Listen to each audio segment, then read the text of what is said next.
Hello, everyone, and welcome to the stream. I am Razim, and today we are doing some tabletop preparation that I felt like going in and streaming and recording, etc.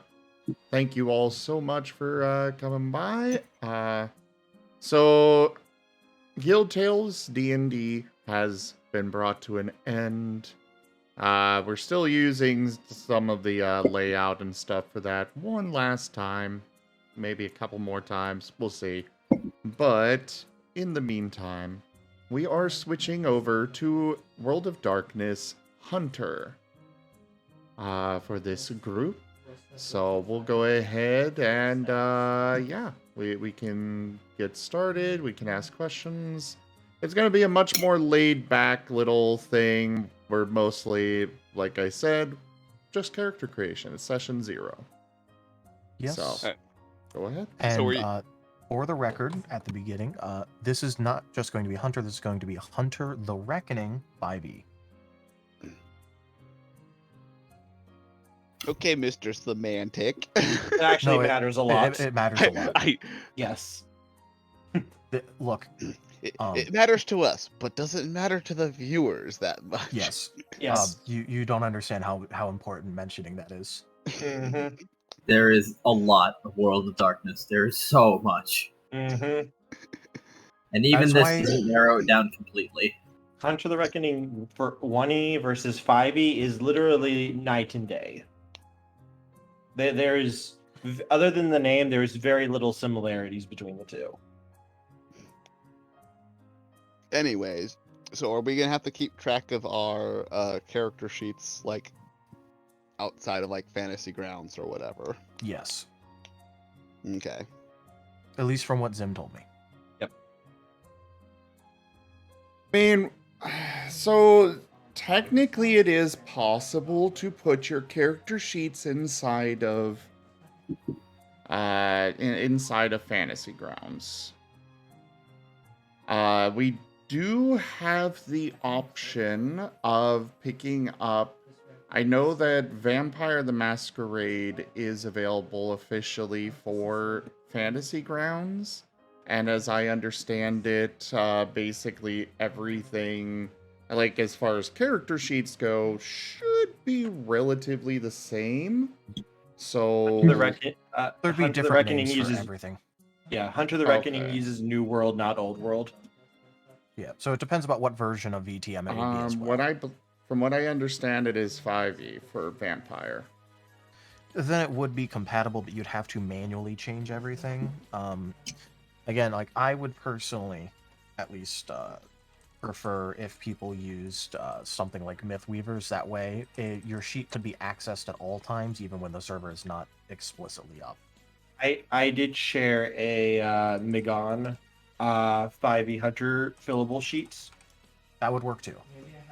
Let's, like Mythweavers, I like the idea of because it's on a site, and again, we can send it to the storyteller much easier than a PDF. Honestly, I think if Mythweavers works the way it sounds, then we might want to switch over the other games that you run, Kerr, to that. Let me see. It's all cloud storage save, so the moment you update it and click save, it'll update for everyone who has access to the sheet.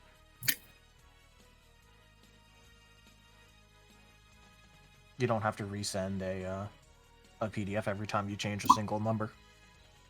I'm Not actually to working mention- on creating a character right now for this. Okay. Enja, we're if getting a we- lot of background noise from you. If we make Sorry a about character with, if you make a character with Mythweavers, it looks like you have to manually fill in everything.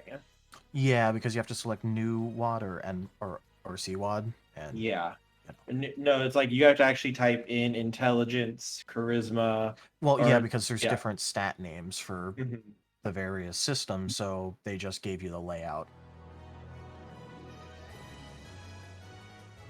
But I just it wanted to is give people a heads still up about that.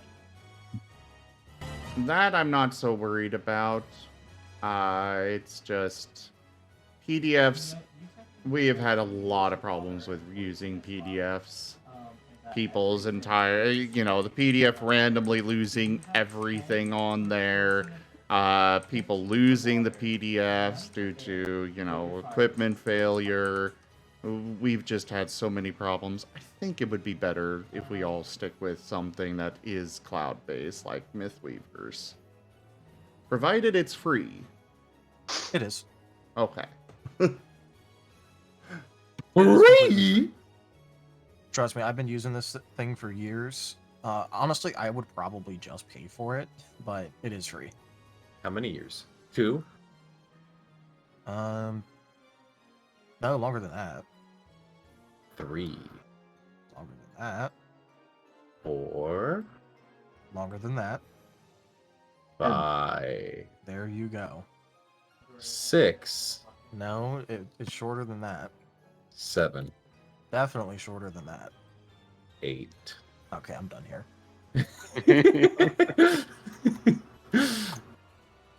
At some point, you were just have to accept that it's time to stop responding.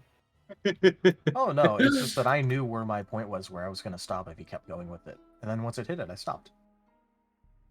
Time. We call this a bit. Yes. I'll go along with the bit, just not forever. I can't wait to see how our babies do. Would it have been longer or shorter if it was like 1 ha ha ha? Then I would make a joke about how Count Von Count is only vampire-like and is not actually a vampire. Listen, it's World of Darkness rules. He's not a vampire. Fire still hurts him, but like it doesn't kill him. He's an idea. He actually can't die. To be fair, fire also just hurts vampires. It just deals aggravated damage. Yeah, vampires don't like fire. It's one of the things that terrifies them. You know, I just realized creatures like Muppets are basically liches because if they die, you can just make new ones and then they're back. I don't think a hand puppet is considered a lich. Well, if you kill one, it comes back. Well, you see, like if I were the character or the idea, you may be regarding them. Right, exactly, but like the idea of like character concepts make the character immortal and by extension a lich. No. Whereas their phylactery are just the minds and imaginations of people across the world. Okay, now you're just describing Fae with extra steps and unkillable.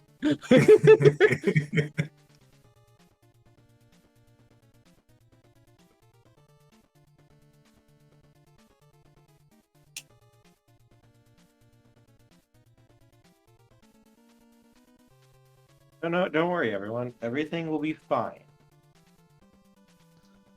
That's what every DM says right before he kills everyone.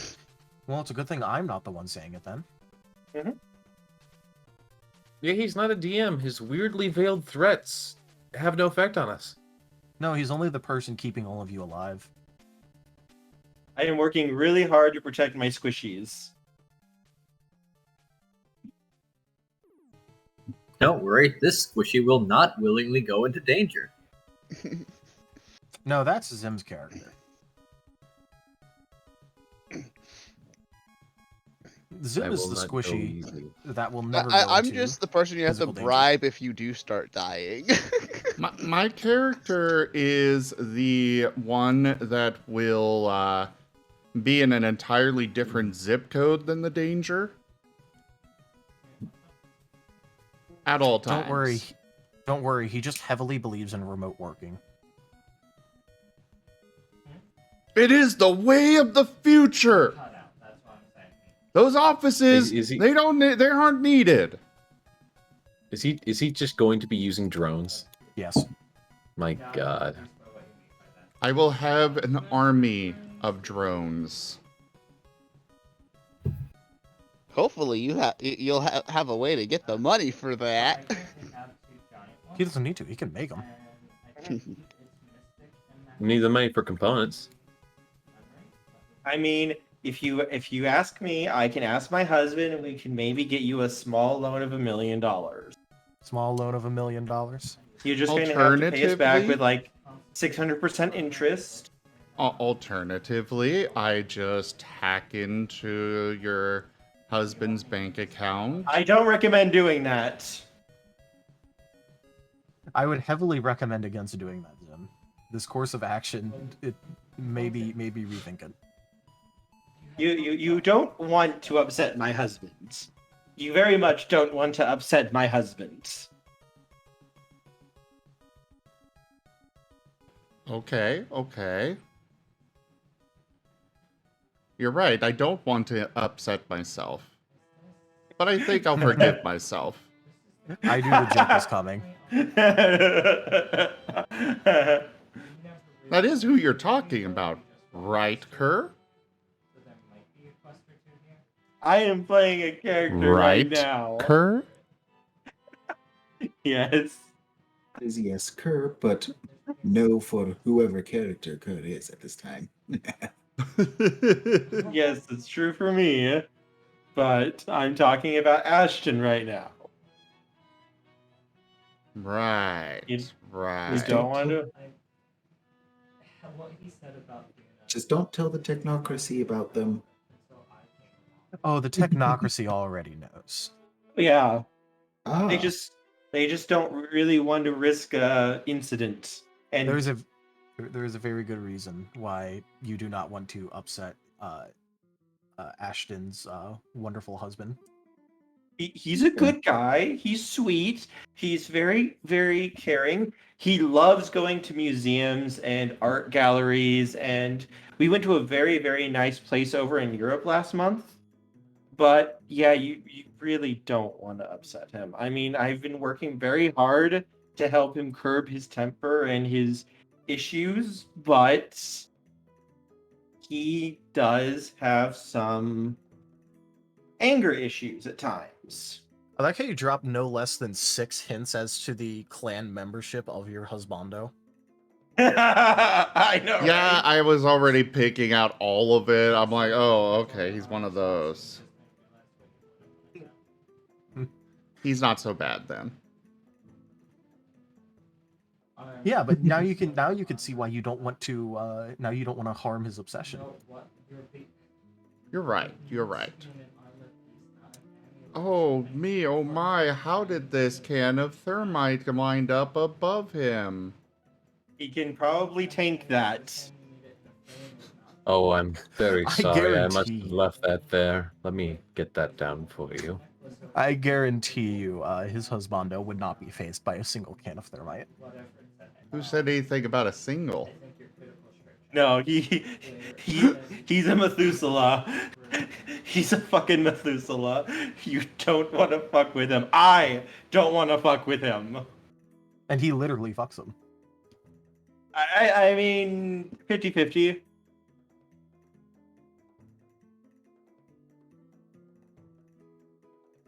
But yes, so just to point out, a Methuselah can survive being diablerized. You don't want to try to tangle with a Methuselah without literally like god tier prep. You need to be Batman prep in order to tangle with a Methuselah.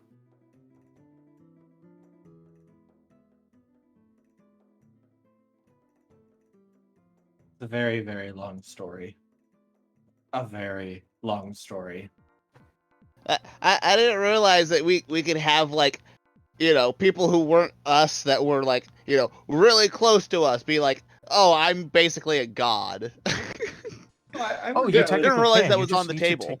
you just need to pour enough advantages into it, and then also sell me on it, and then take enough flaws to balance out the points. Don't worry, Kerr paid the piper. So Yeah. basically he's gonna have like basically ones and everything then. No, Oh no! He paid the piper. Mhm. I may or may not have a someone who is very, very powerful who wants to kill me. And everyone I'm close to. And instead of someone, put an S at the end of that. Ah, so it's a mean- good thing that my character will be in a different zip code. I mean, it's just a couple of vampires. And by a couple, I mean all of them. Except my husbando. We're good. We're fine.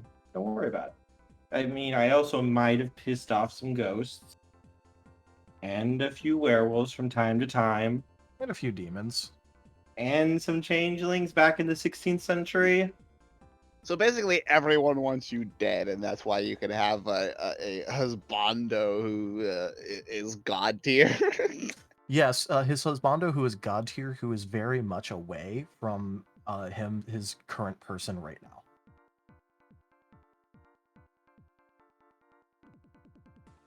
Well, shall we get started Yeah. with the character creation and such? Because we do have limited time. This is true. So, I'm going to go ahead and ask each person to describe their character, give a basic backstory, and we can move on from there. So, we're going to start with your illustrious leader in Kerr. Okay. I don't remember voting for. Oh wait, yes, we did. We voted for Kerr. I remember the vote now. Well, in case anyone's curious, too, in the Guild Tales D&D, I did share a short 4K story that I wrote for some of Ashton's backstory in it. Redacted. Yes. I gave. Did you What? say short 4K? Yes. Yeah, that's short. That's short. Just a few pages. Yeah. Welcome to Playing with Kerr. Yeah, I very much tried to keep it very, very streamlined and as compacted as possible without going overboard with stuff. So Okay, yeah, it was look, only 4K. it doesn't start getting to be medium in length until you start hitting 10K. Yeah. Yep. But yes, go on. I am playing Ashton Miles. That is his current name that he goes by.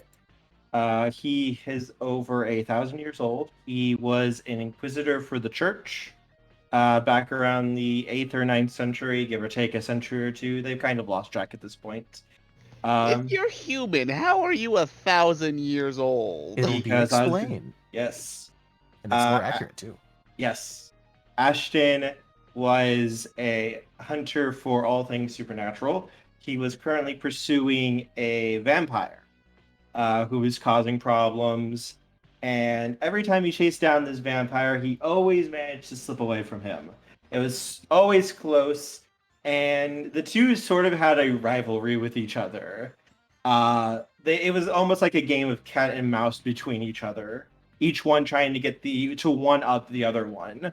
And eventually all of this came to a head in it was in Venice, which is the land of the La Sombra. You don't want to fuck with vampires in Venice. That's the La Sombra are not someone to be trifled with. But anyway, they met there and tried to kill each other as normal. And some La Sombra vampires showed up because they were fucking pissed that an outsider was causing havoc in their city and decided to kill the both of them. Both of them worked together in order to survive that. They were able to kill the La Sombra vampires, but Ashton was wounded in that. His vampire, Kellen is the name he goes by now, basically had sort of fallen into obsession with him. To him, as he called it, Ashton was the son of his darkened skies, his night skies, and he didn't want to lose that. He was planning to turn Ashton into a vampire, but Ashton's faith prevented him from doing so. So he did the next best thing to keep him alive and fed some of his blood to Ashton. Due to that, as long as Ashton continually gets at least one dose of blood a month, he does not age. And pretty much since then, the two have had at first an on and off relationship, but at this point, they've been together for about 1,000 years. Ashton is currently trying to help find a cure for his husband and to mitigate all of his issues, because he has a lot of them, and he does his best to help him. But he's also helped Ashton, or helped Kellen to stay more human than he otherwise would be. He's not as, like, emotionless and homicidal as most Methuselah are. Hey, then your character might actually like Corinne Altemis because he's trying to find cures for that shit and has some background with Just so you know, Ashton is redemptionist and does not believe in executing them on sight. And carries Neither does Altemis, but he's not going to be like, okay, we need to just kind of lock this thing in a dungeon forever. It's like, okay, is it going to act like a human or a feral beast? Because if it's going to act like a feral beast, I'm putting a bullet in its head. Ashton carries a holy sword with him. Something that he's had for quite a while now, and it's basically his main weapon that he is a master of using. It's basically how he sort of got his name in the supernatural world, other than Kellen. He believes, and basically he is charged with helping all of those who need to be helped, whether supernatural or mortal. He does not tell lies. He cannot deceive people. And if someone wishes to turn aside and try to redeem themselves, he has to accept that and assist them in any way possible. So he always has to offer the chance for a creature to turn aside from what they are doing and try to redeem themselves. And if they agree to it, to help them and protect them on that path. But if they refuse, if they throw it back in his face, he is the fist of God. And he will happily smite them in order to protect the innocents in the future who would be harmed by them. Polka will never die. Polka will never die! So, as a TLDR, Ashton is an over 1,000-year-old ghoul. Pretty much. Hmm. He does have to take blood every month, or he turns to dust, though. So Yeah, he that is does normal ghoul stuff, though. Yeah. Is a ghoul technically human? Yes. Yes. Yes. Is a ghoul a human? He is actually not blood bonded though to Kellis, so he can. Yeah, he's a non-dominated ghoul. He's technically an independent ghoul. Yes, which technically are usually kill on sight as well by the Camarilla. Yes. I'm trying to think of anything else, but yeah, pretty much he's been called in to help out with the technocracy as a favor to them, and he wants to make sure that everyone survives and does well. So here he is. He decided to come out of retirement to help out.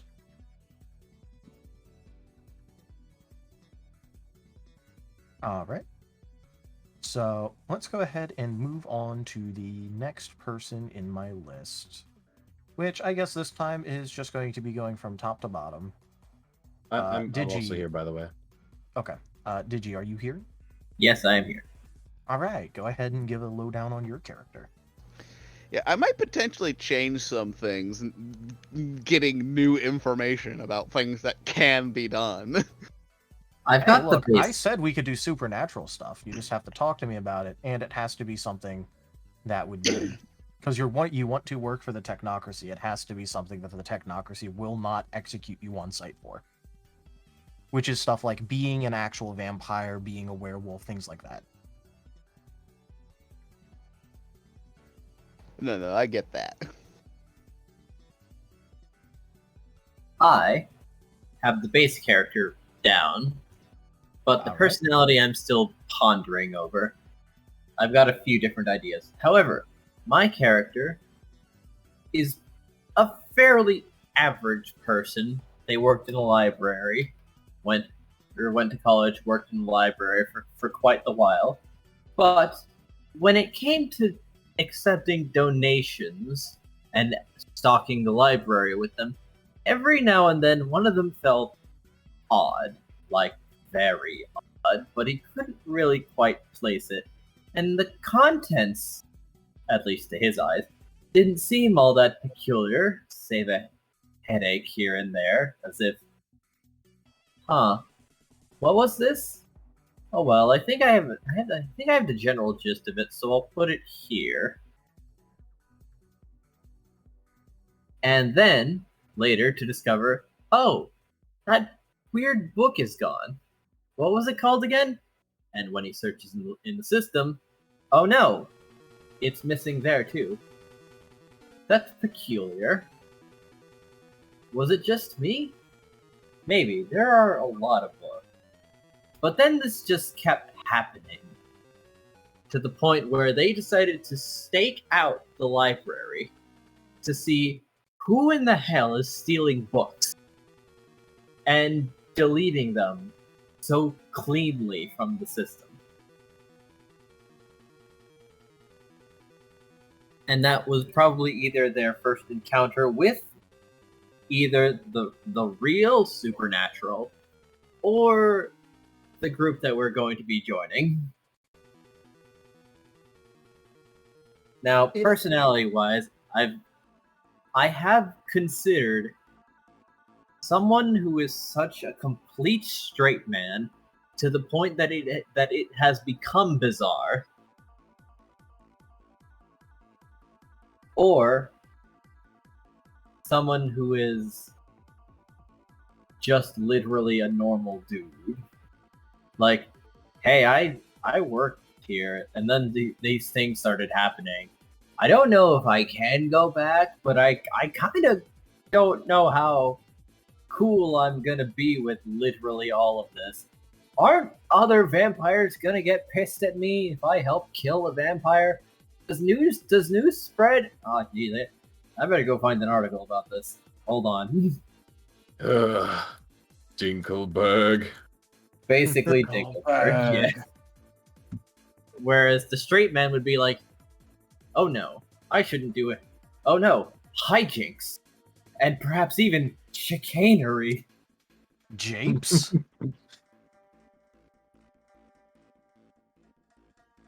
I shouldn't have any goofs or japes while I am on the job. But Not on my just watch. one. But perhaps just one, as a treat. Ah, so you're Flanders. I'm bouncing between Flanders and Dinkelberg. stupid, sexy Flanders. Good sexy Flanders. Okay, next on the list, Eisen. Again, I'm currently through the process of potentially reworking what I had, so.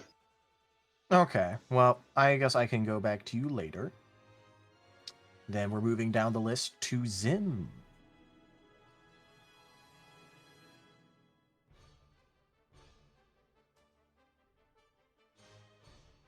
Zim. Okay, you are here, cool.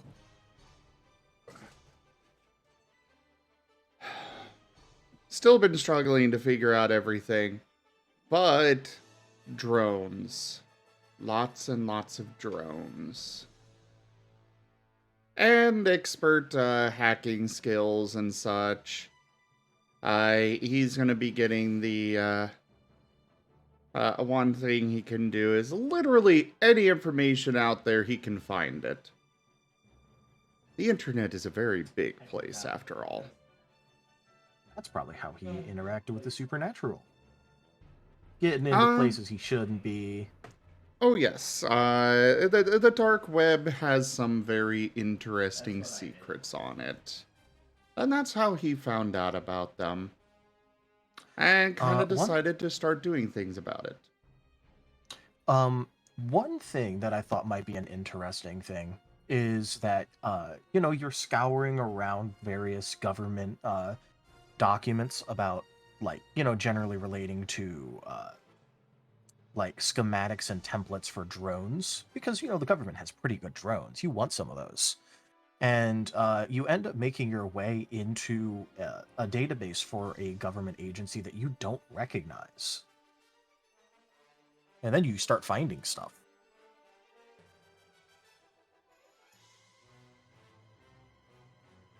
Yeah, he basically hacked into the technocracy, and instead of them killing him, they recruited him. Now, hacking into the technocracy, that's... They don't run on the internet. Oh, I know. Then how are you getting access to an intranet? Drones. How are the drones going to find a technocracy thing to plug into? Well, he found a black site on one of those hidden government websites and sent a drone over to it to The investigate. technocracy is not a part of the government. Well, yes, but the government would possibly still... Okay, never mind. I guess we'll figure this out another time. Okay. Well, we could figure this out right now, but I mean, I'm trying, and you're shutting down everything! Again! So he is a lore whore, so you have to make it Yes. lore appropriate. yes, I am a lore fiend. If you make it Okay, lore then accurate, how am I say yes. supposed to come up with literally anything when I don't know the lore? I would say maybe not the technocracy itself, but maybe like a branch site or something like that. You know, I- like kind of like a shell company or something, and it's like that was enough to trigger like their response. I literally offered you hacking into the U.S. government's supernatural division. They have something called the Special Affairs Division, or Special Affairs Department, depending on whatever version you're running with. Okay, I And went with that. that is an FBI division for the supernatural. So I'm talking you hacking into the FBI, going into their hyper secret department or division, whichever one you want to use, and pulling files from there to figure stuff out.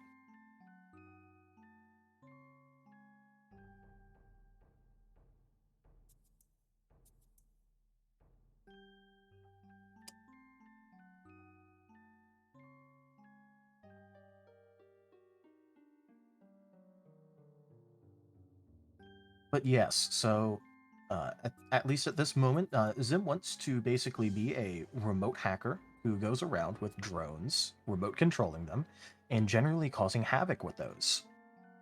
You know, you give one of his drones a little bit of a connection into just about anything, and all of a sudden, all their security cameras turn off. Very helpful.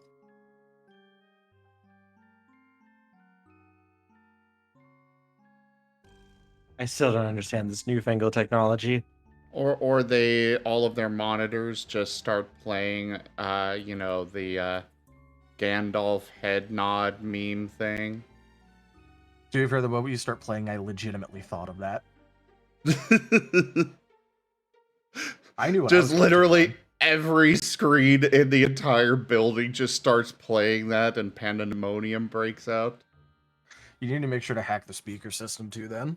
Oh, of course. Anyways, next on the list, Raharu.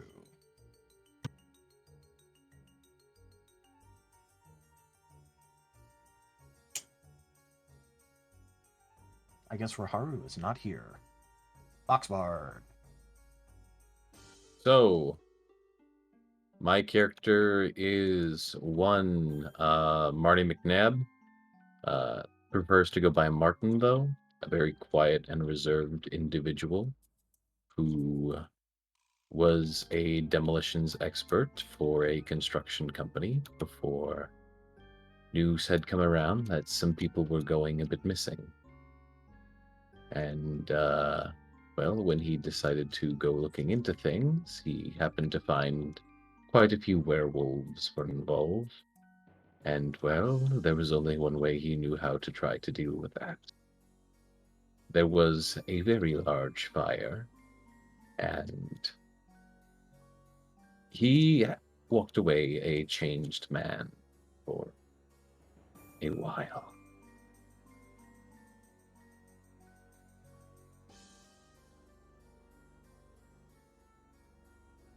Very nice. For those of you who know what it means and are interested, he had only a partial delirium veil removal. Keyword on partial. Don't know what that is. Ah, don't worry. You'll find out eventually. Or you could just ask her. but or you could just find out. Rob is not here to talk about his character due to reasons, so I'm going to give a lowdown about Rob's character. Rob's character is also in the construction industry and was investigating the same happenings that Foxbard's character was, including the fact that, they found out some things they weren't supposed to. They didn't get anything severe as literally seeing werewolves, but they definitely overheard a conversation they weren't supposed to. He is going to be more focused on playing defense and upgrading the safe house and putting down traps.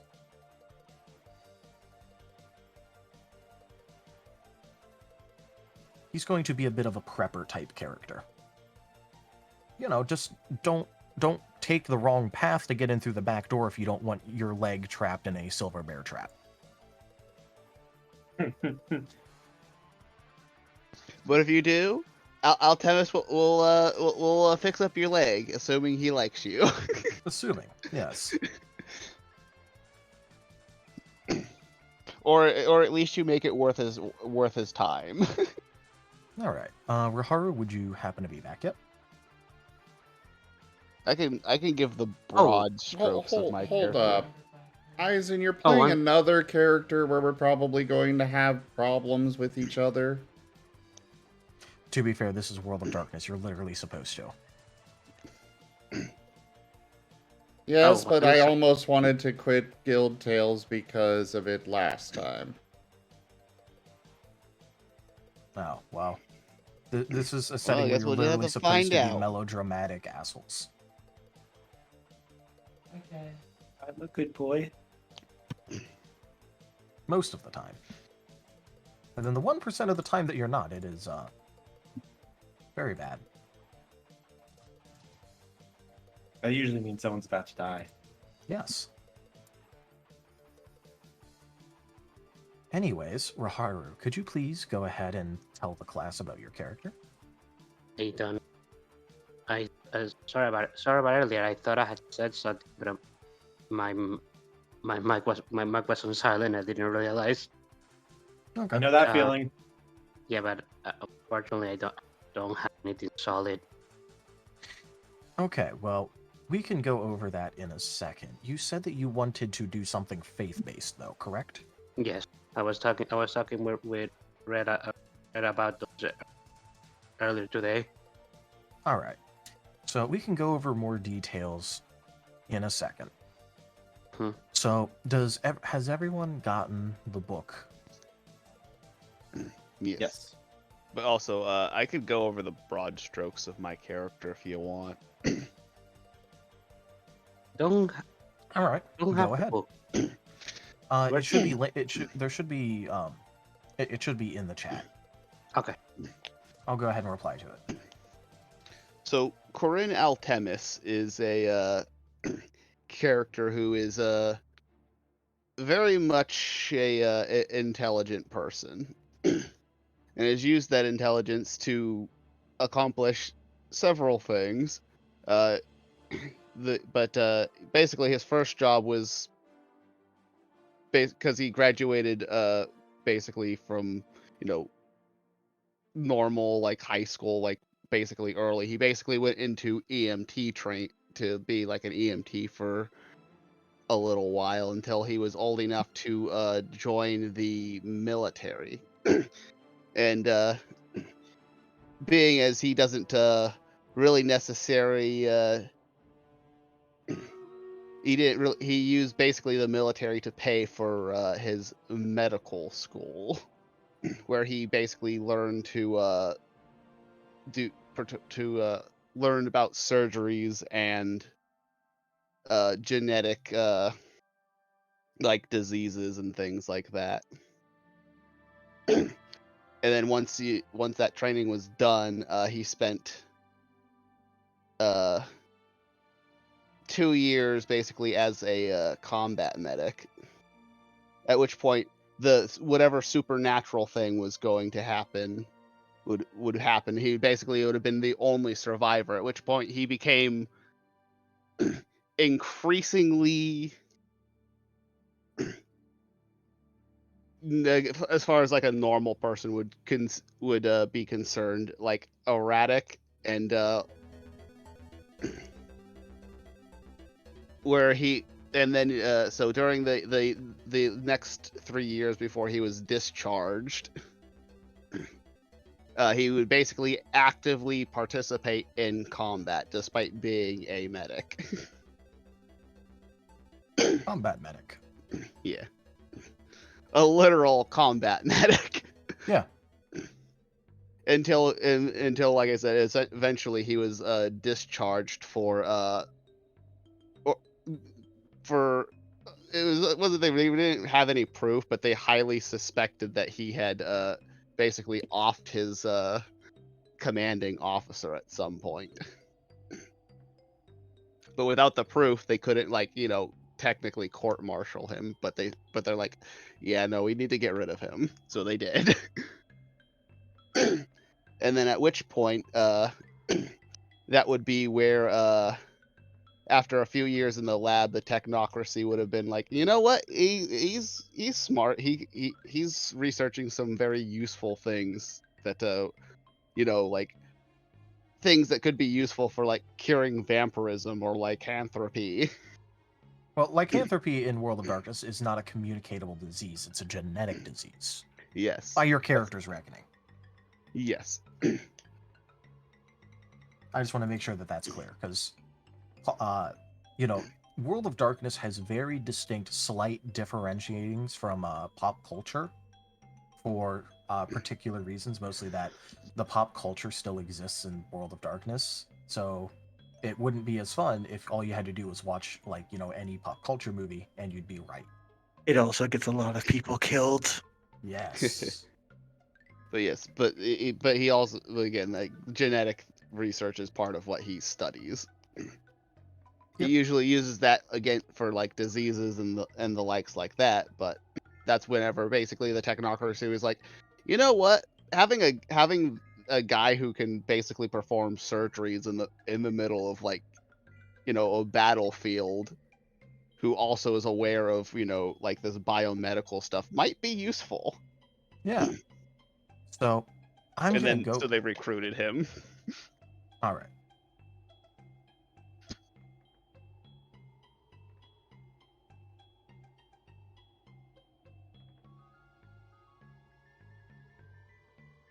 So I'm going to go over a couple of different common lexicon words that I'm going to be using throughout this story. There are ones for hunters, specifically ones where if I talk about an org, that just means like an organization. A coalition is like a multinational or like organization. Well, it's technically a joint task force of orgs dedicated to identification and eradication of supernatural threats. A jobber is a hunter who is a member of an org. You guys would be considered jobbers. For All example. of us? Yes. Well, you're working for an organization. You're jobbers. Are we? Yes. Yes, the technocracy. Yes. Well, All right, specifically, we were SCPing this shit. yes. You work for an org, you're a jobber. So if you meet another hunter and they spit at your feet and call you a jobber, it's because they're not. And then there is another very important acronym that I'm going to be using a lot, which is UTR. UTR is Unusual Threat Response, which is the bureaucratic or military designation for special units dedicated to dealing with the supernatural. For example, you guys are going to be a UTR. You guys are going to be working for the coalition as technocracy field agents. That is going to be the specifics of your situation, because the technocracy does a bunch of field agent implants into other organizations with varying levels of awareness about, who they're working for, what's going on. You guys would not be aware of the full scope of the technocracy and everything that they've done, or even anything that they really do, except for, obviously Ashton.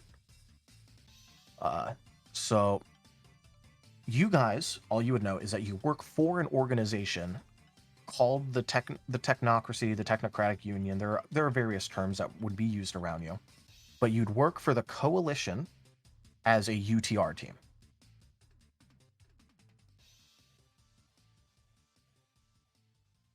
Does everyone understand that? And does anyone have any grievances with that? No, sounds good. All right. Yeah, sounds good.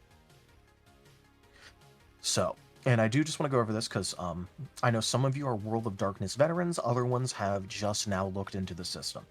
World of Darkness has a lot of what would be considered mature content warnings inside of it. It talks about a lot of stuff. And so I want to know, like from each of you, if you have any specific topics that you do not want brought up. That would be considered a mature content warning. Because after all, this is a game about monsters and the cruel things that they do. I'm not terribly a fan of bodily dismemberment. Okay, dismemberment, got it. Well, I guess dismemberment of player characters. I don't like dealing with that personally. Okay, but if I describe, like, some poor NPC schmuck. Yeah, that's fine. I just don't want to deal with, oh, hey, my character's missing a leg now and needs a prosthetic, and that, you know, that the can of worms that comes with all of that. Okay. I'm not interested in role playing that. Okay. Anyone else? I run World of Darkness. Do your worst as far as I know. I care. am talking with everyone about it. I know. Can't really think of any. I can't really think of anything that would disinterest me at the top of my. All right. Obviously, I will be toning down the worst aspects of it because this, it's a streamed game. But It's good. So this brings me to the next thing that I want to talk about with everyone. We obviously discussed this a bit ahead of time, but what exactly is the kind of like story tenets that we want to go by? Like, for example, do we want it to be more cinematic, or do we want it to be more gritty, realistic? Do we want it to be, like, obviously we want to do the SCP thing, but like the actual flavoring of that, I want to know what you guys want to do. I'm more a fan of the cinematic type things. Like, I remember when I played Benny Kingston in a different role play. One of the things we literally had to sit down and discuss was whether or not my gun was movie silencer or normal silencer, and I preferred the movie silencer. Yeah, no, that's fine. But I do just want to go over it with everyone because this is a legitimate thing. Like, for example, if we're doing cinematic, I would allow you to roll for tests to dive out of the way of a like, an explosive that's about to go off, when in reality there's no way in hell you could get out of the blast radius. That would be an example of cinematic versus gritty realism. I vote cinematic. I I'm also sorry. want cinematic. Could you Okay. repeat the example? I'm sorry. Someone said something. One example off of to the it side. would be, let's say that you guys notice an explosive that was pre-planted that's about to go off. Cinematic would basically let you make a roll to dive for safety and take like reduced damage or no damage. When in reality, there's no way in hell, if we're doing realistic, that you'd be able to get out of the way of that explosive before it goes off. Yeah. Like, I further double down on cinematic. Yeah. all right.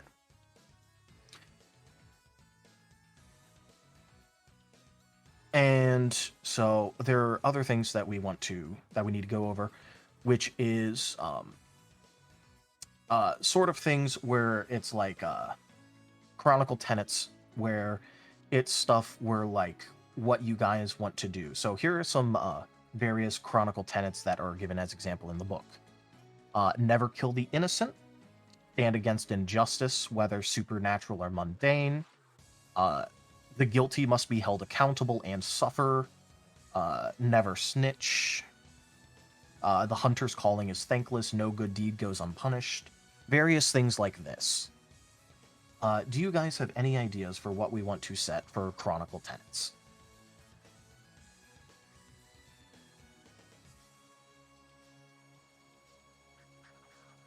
Not a clue on my end. All right. This is just more something that I want to bring up and at least foster group thought on. Because story tenets obviously are very good at sort of directing the expectations for how the story will like kind of roll out. Because if you're going for like like full on like Blade Punisher like vigilanteism, it's going to be a lot different than if you're taking a humanist approach to the story. You know what I mean? Yes. And so one thing that I do want to point out is that although this is going to be SCP style, I do want you guys to legitimately react to the world. And if you want to like basically like cut free of the technocracy and like either join another organization, try to start up an organization, or just go straight normal hunter cell because you found working under an organization to be untenable, and you'd much rather, like, basically, the whole meme from Futurama of we're going to make our own thing with blackjack and hookers. If you guys want to do that, I am perfectly fine with that. I don't want you guys to feel trapped under the technocracy.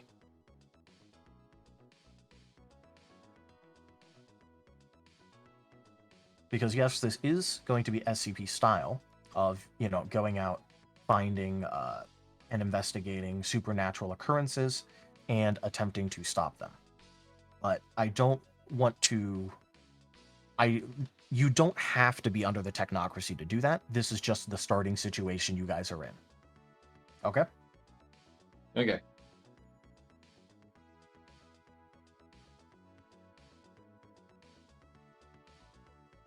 So, in that case, we can actually start on group character creation. Isn't that fun? I know some of you have fully read through the book. I know some of you have cracked it open. I know some of you have not actually even really read it. So, we're going to go through basically the whole thing.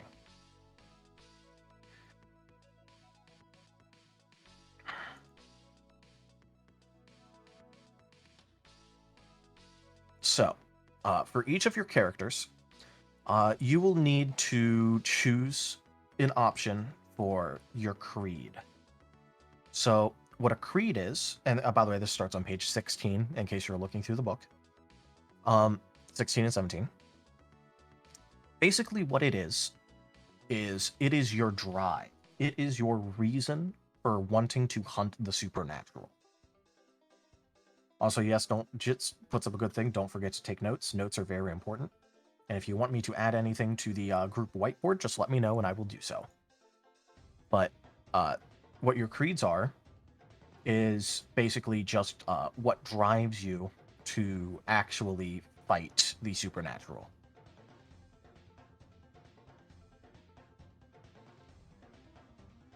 So, obviously, we've already gone over most of your people's moment of truth, which is when you realize that the supernatural exists. And we also need to go over what creeds you want to select. Right. So there are 5 separate creeds, and I'll go over the various flavor of said creeds. Please note that, like, you're able to customize inside of a creed. This is just to act as a rough, like... it's just more of like a rough outline of an expectation for how your character will look at and view things. So, for example, there is the entrepreneur, who very much will generally treat fighting the supernatural as a possible business operation. So they are after information. They will do various things, such as they will try to make like new technology in order to fight the undead. They will attempt to obtain information and act as an information broker. So that way, basically they are out to fight the supernatural for personal gain. They are generally people like, risk takers, stuff like that. Another different creed is the Faithful, where you don't actually have to belong to an organized religion to be a member of the Faithful. Being a member of the Faithful is just that you have true faith in some belief. You could make that basically whatever belief that you want. You could make it a belief in redemption. You could make it a belief of just believing in humanity. Or you could just come up with something completely random, or you could be a part of an actual existent religion. So you can be anything under the Faithful guise, where you could be a full fire and brimstone zealot. You could be someone who is like a monk attempting to restore harmony to natural order, or you could just go and be a missionary. There are plenty of different ways that you could play a Faithful character. Another one is Inquisitive, where if you take the Inquisitive creed, you are there to get information. You want answers. You want to know what's going on, and you want to be able to basically quantify the supernatural.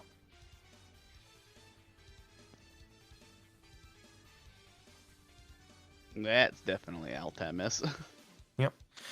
The next would be the Marshal, where you believe in taking the fight quite literally to the supernatural. Humanity is very much an underdog against every single supernatural opponent they face. They are literally at the bottom of the barrel in terms of supernatural. There is no way that your average human could beat even the average, weakest generation vampire on a one-on-one. So they try to use stuff like training, fire, power, and tactics in order to even out this scale. And then the last creed is Underground. These are people who are generally, on the fringes of society, where, for example, a criminal, some down-on-your-luck homeless guy, or even just a more prepper kind of character, where, conspiracy theorist, society doesn't look at you very favorably. They generally do things where it is either criminal or dubious. After all, you're really not supposed to make your own homemade explosives.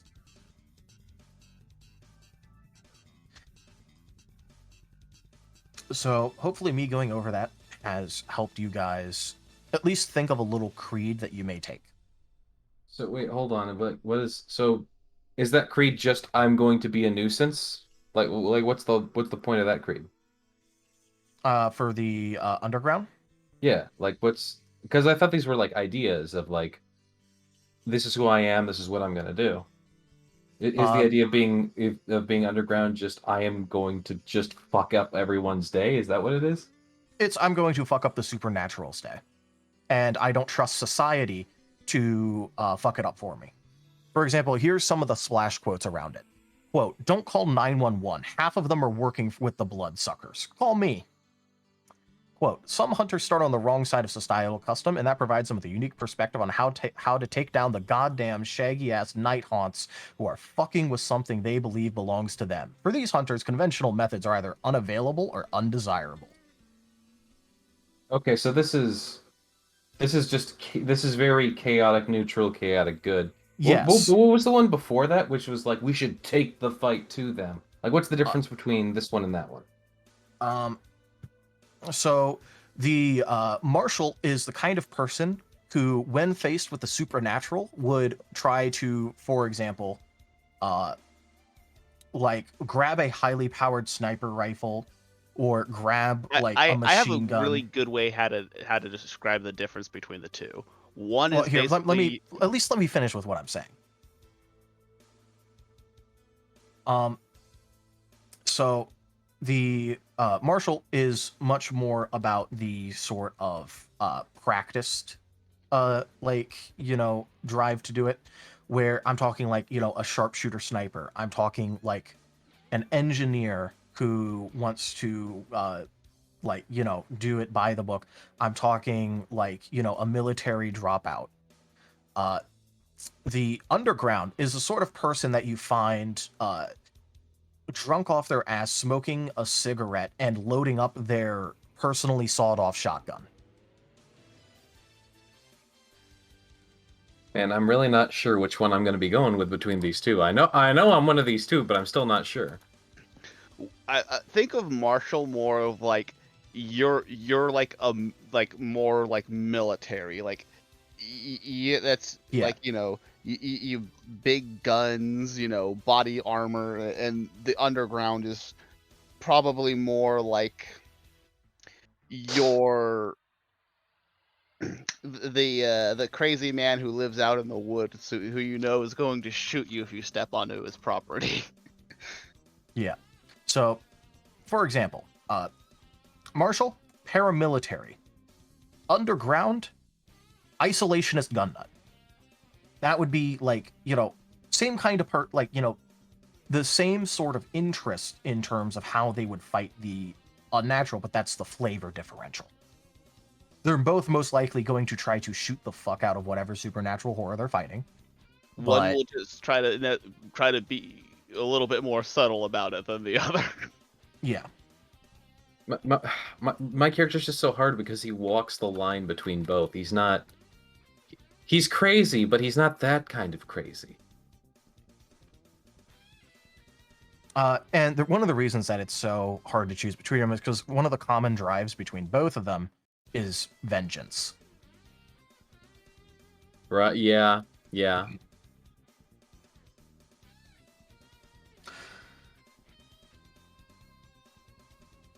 One of the other things I would probably put to the marshal's much more likely probably to want like just Okay, this is how we're going to do it. Everyone has their role, everyone has their place. We're going to do this following the plan. Don't deviate from it, otherwise you could get us all killed. The underground is very much going to be okay, we're going to hit them when we can hit them.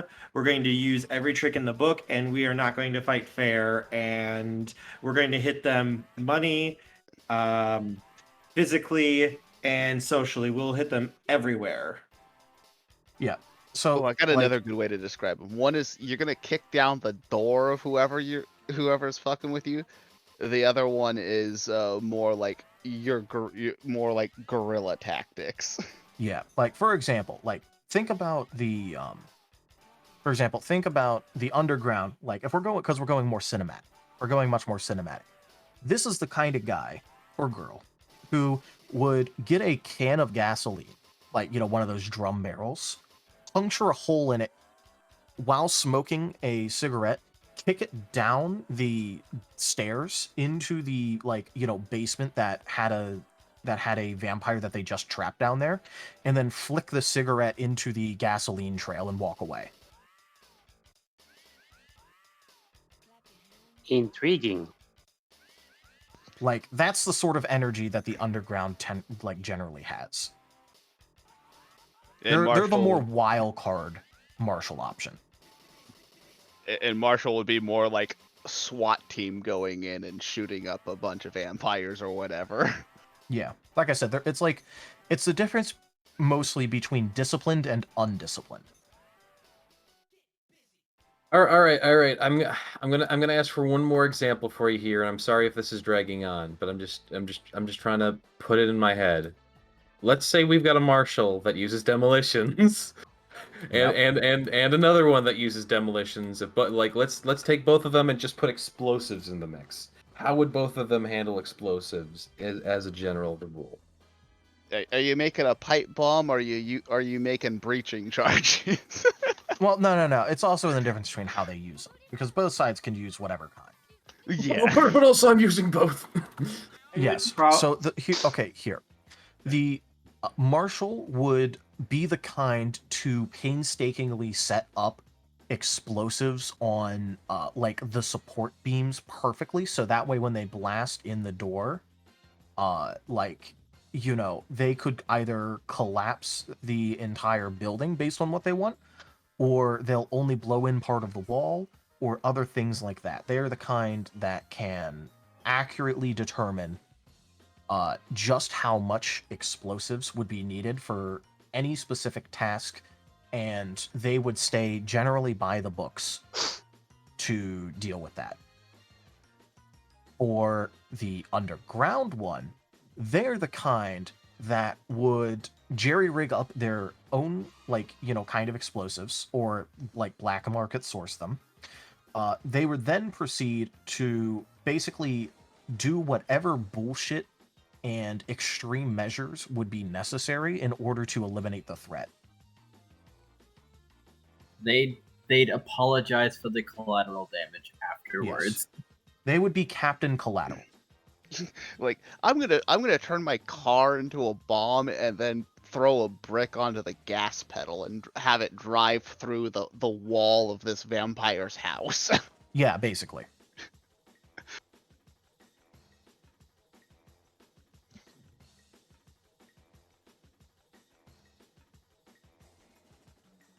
It's basically the difference between how disciplined you want to be versus how wild card you want to be. Or another good one would be like the underground would be like, I'm gonna put this claymore on top of this Roomba and set it free in that house. Yeah.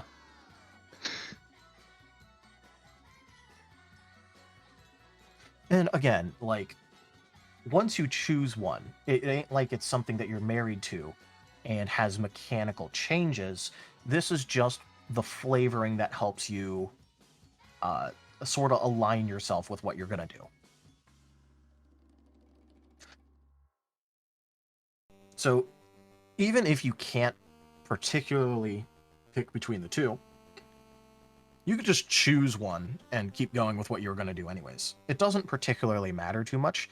It's more of just a good thing to have written down, so that way, you know, you don't lose sight of what kind of person your character is supposed to be in terms of their drive. Gotcha. So you guys could either write this down right now, or you could write it down later.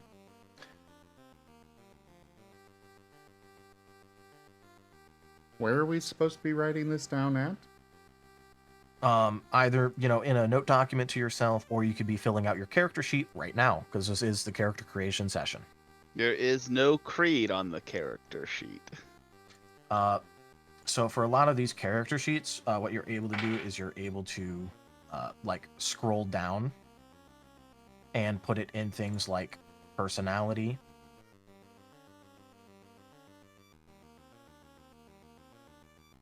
Or you could put it under, for example, I think in this sheet, it would be under concept. The sheet that Kerr provided has Creed. Okay. It doesn't really matter to me which one you use. Okay, first off, before you continue with that PDF document, what program are you using to edit it?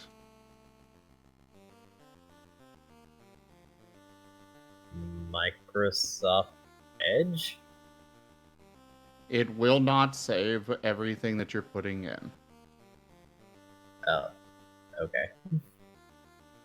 Editing with the browser does not work with those PDFs. You would have to download something like Adobe Acrobat for it.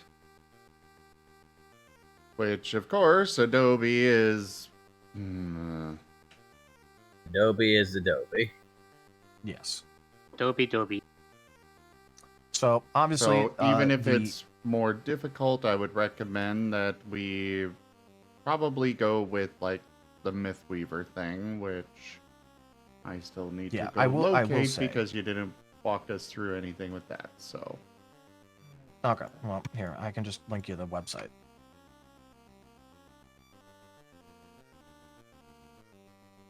No, it didn't actually copy everything. Very helpful.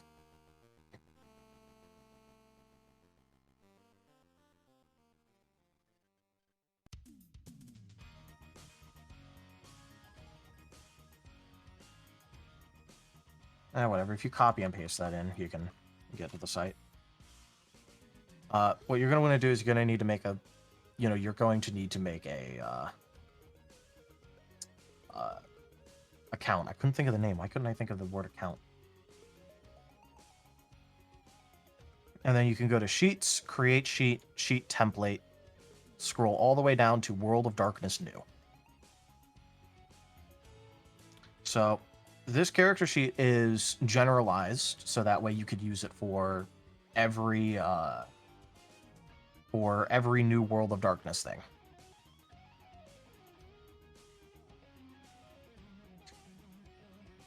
So it is not going to be quite as good in terms of I guess I'd say like, ease of use. But it will be much more reliable.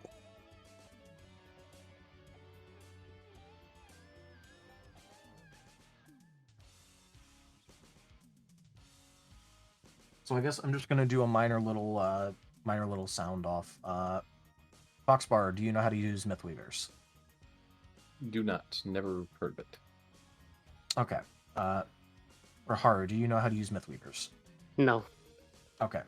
Zim, I know you don't. Kerr, do you know how to use Mythweavers?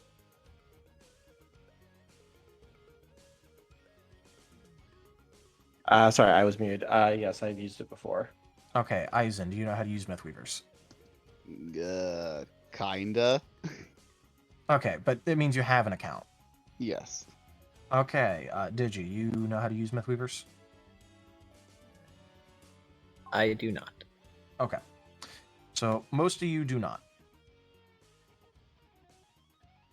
In that case, for those of you who have not ever used Mythweavers before, I'd like you to go to the website that I linked into the Guild Tales chat, open it up, and then make an account in it.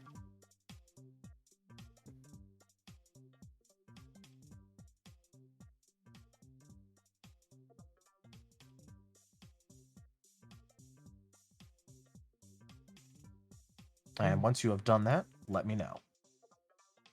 I will be right back, but I already got Ashton's character sheet set up in Mistweaver, so I'm all good. Okay, cool. In that case, could you send me the link?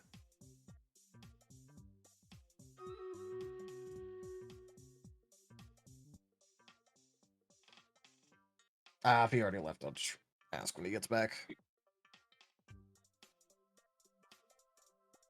So, chat, how's your day going?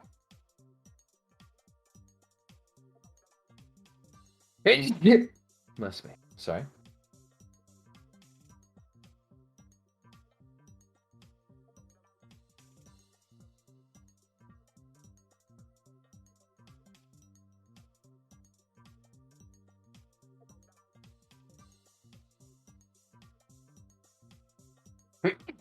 That's me. I guess chat isn't very chatty today. Oh, hi, oh, it's cold? Yeah, it can be cold. You're making me want to go for the straight man. What's the Hey. what's your username, Tal? Because it asks for referral, so I'll refer you. Oh, okay. Yeah, it's just my name. It's just Talderius. Talderius. It turns out that inventing a name means you get to pick it everywhere. Yeah, it does that. Yeah.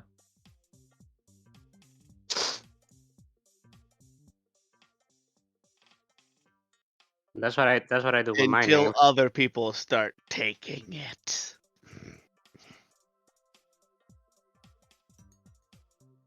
To be fair, my name was originally literally just a throwaway D&D name, and then I found out that I liked the name a lot, so I adopted it for my Sona.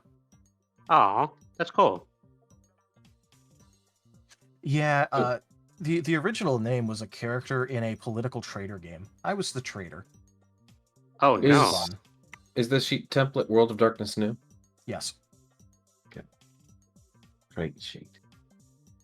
Why? Private character. No.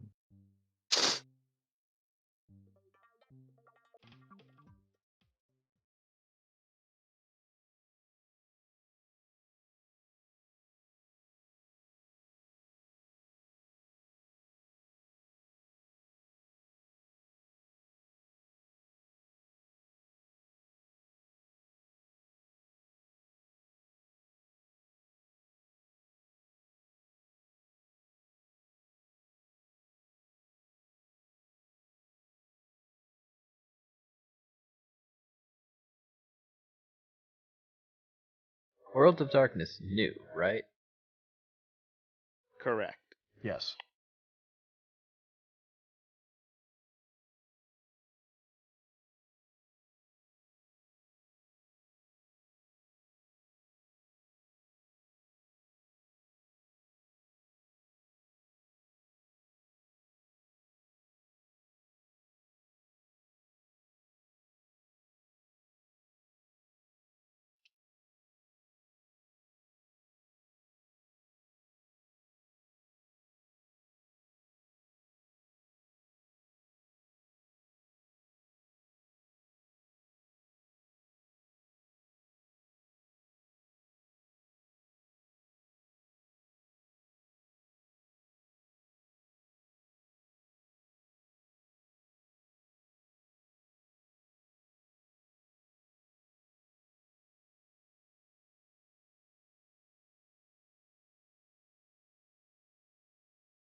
To reference this a metric fuck ton, and I don't want you guys to have to flip back and forth a lot. I have taken a picture of the character creation summary and I've put it into Guild Tales chat.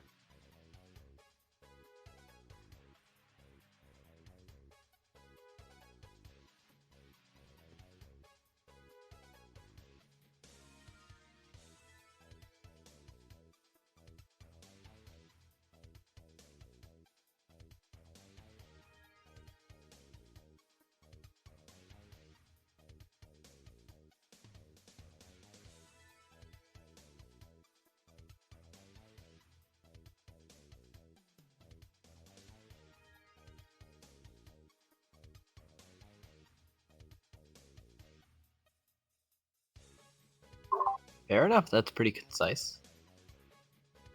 Yep, but it's not always listed where you need it to be listed, especially given the page layout. So I made multiple test characters in this, so that way I knew the process. Yeah, you're gonna want to have that snipped out.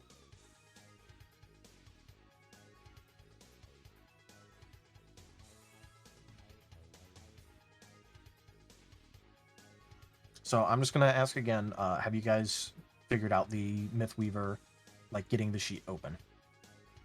Oh, I have it open, yeah. Okay. Yeah, I'm working on it. All right. So you do have it open though. Yeah.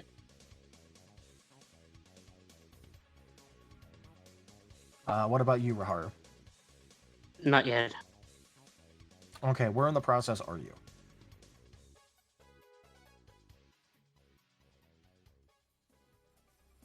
I'm actually I'm actually trying to recover my camera now because when I got into the website I realized that I have created a myth before, but I can't remember what my password is.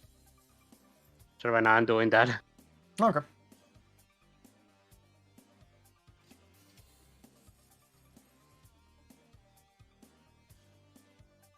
Zim, are you back? I wasn't aware I stepped away. Oh, it's just you haven't talked for a while when I was asking various things. So, do you have your Mythweaver thing open? Yes. Okay.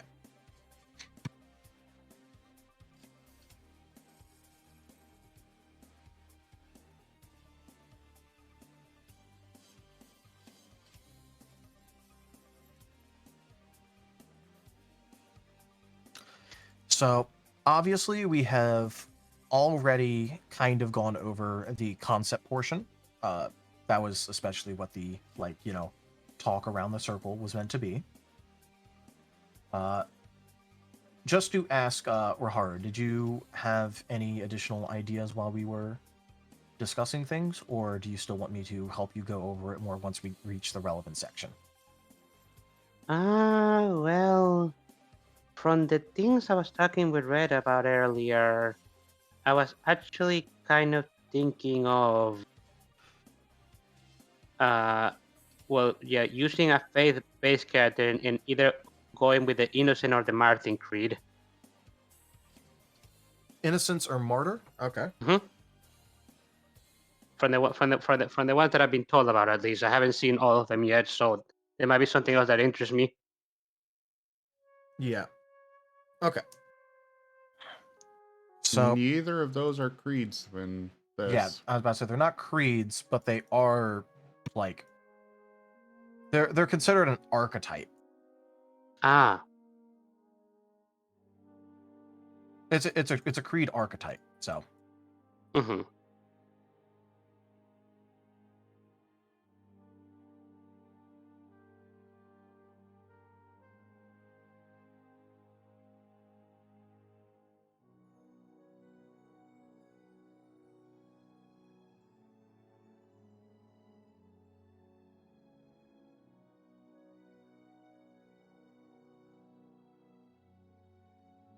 I gotta step away for a moment. Sorry there. okay. So just to get this moving a tiny bit, for those of you who do have your sheets open and are ready, go ahead and list out an ambition and a desire that your character would have.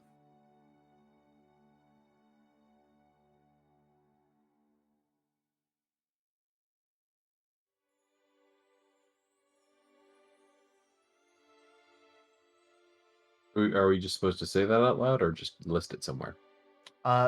You can list. You just need to list it somewhere because I'm going to have access to all of your sheets later. But it would be fun if you listed it out. If you don't want to, you don't have to, though.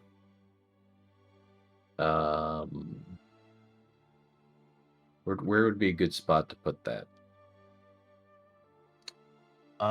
So on the N1 sheet,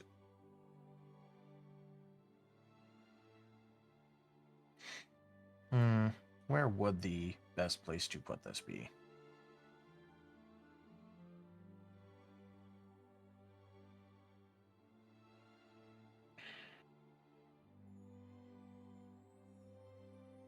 Probably under like the personality section.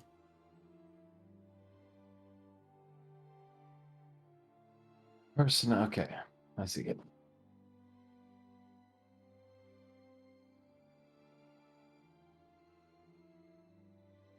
So what's the difference between an ambition and desire in your words? Yes, so this is actually a there is a mechanical difference.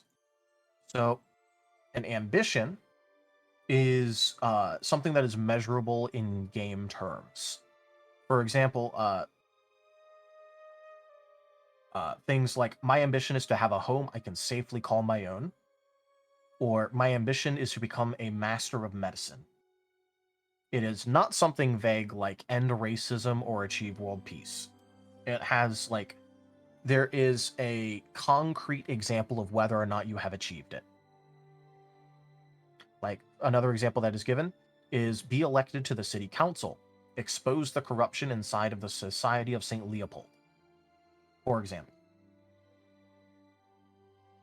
Okay. It just needs to be something that is definitively achievable. And a desire? A desire is more about what you want in the moment. Every single session, you either select a new desire or you keep an unfulfilled desire from the previous session. And an important thing about ambition that I didn't get to mention is that at the end of any session in which you have actively worked towards your ambition, you get to recover 1 point of aggravated willpower damage. I will describe later what exactly that means, because that comes up later in the book. But it is important to note that aggravated willpower damage is effectively permanent willpower damage. That doesn't go away naturally. working towards an ambition recovers a point of aggravated willpower damage. Oh, okay, I get you. Yes. Neat. Desire will, if you achieve your desire, you immediately recover 1 point of spent or damaged superficial willpower. Superficial is like the equivalent of bumps and bruises, where like if you leave them, they'll go away. Aggravated damage is like, oh shit, I've been stabbed. Right, but this is in your mind, so it's like you're depressed. Yeah. Like actually clinically depressed. Yeah, like actual, like, that something is wrong. Superficial is like, man, I feel like shit. Ambition is, I am a if like aggravated willpower damage is like, I am actively a horrible person. And like believing it.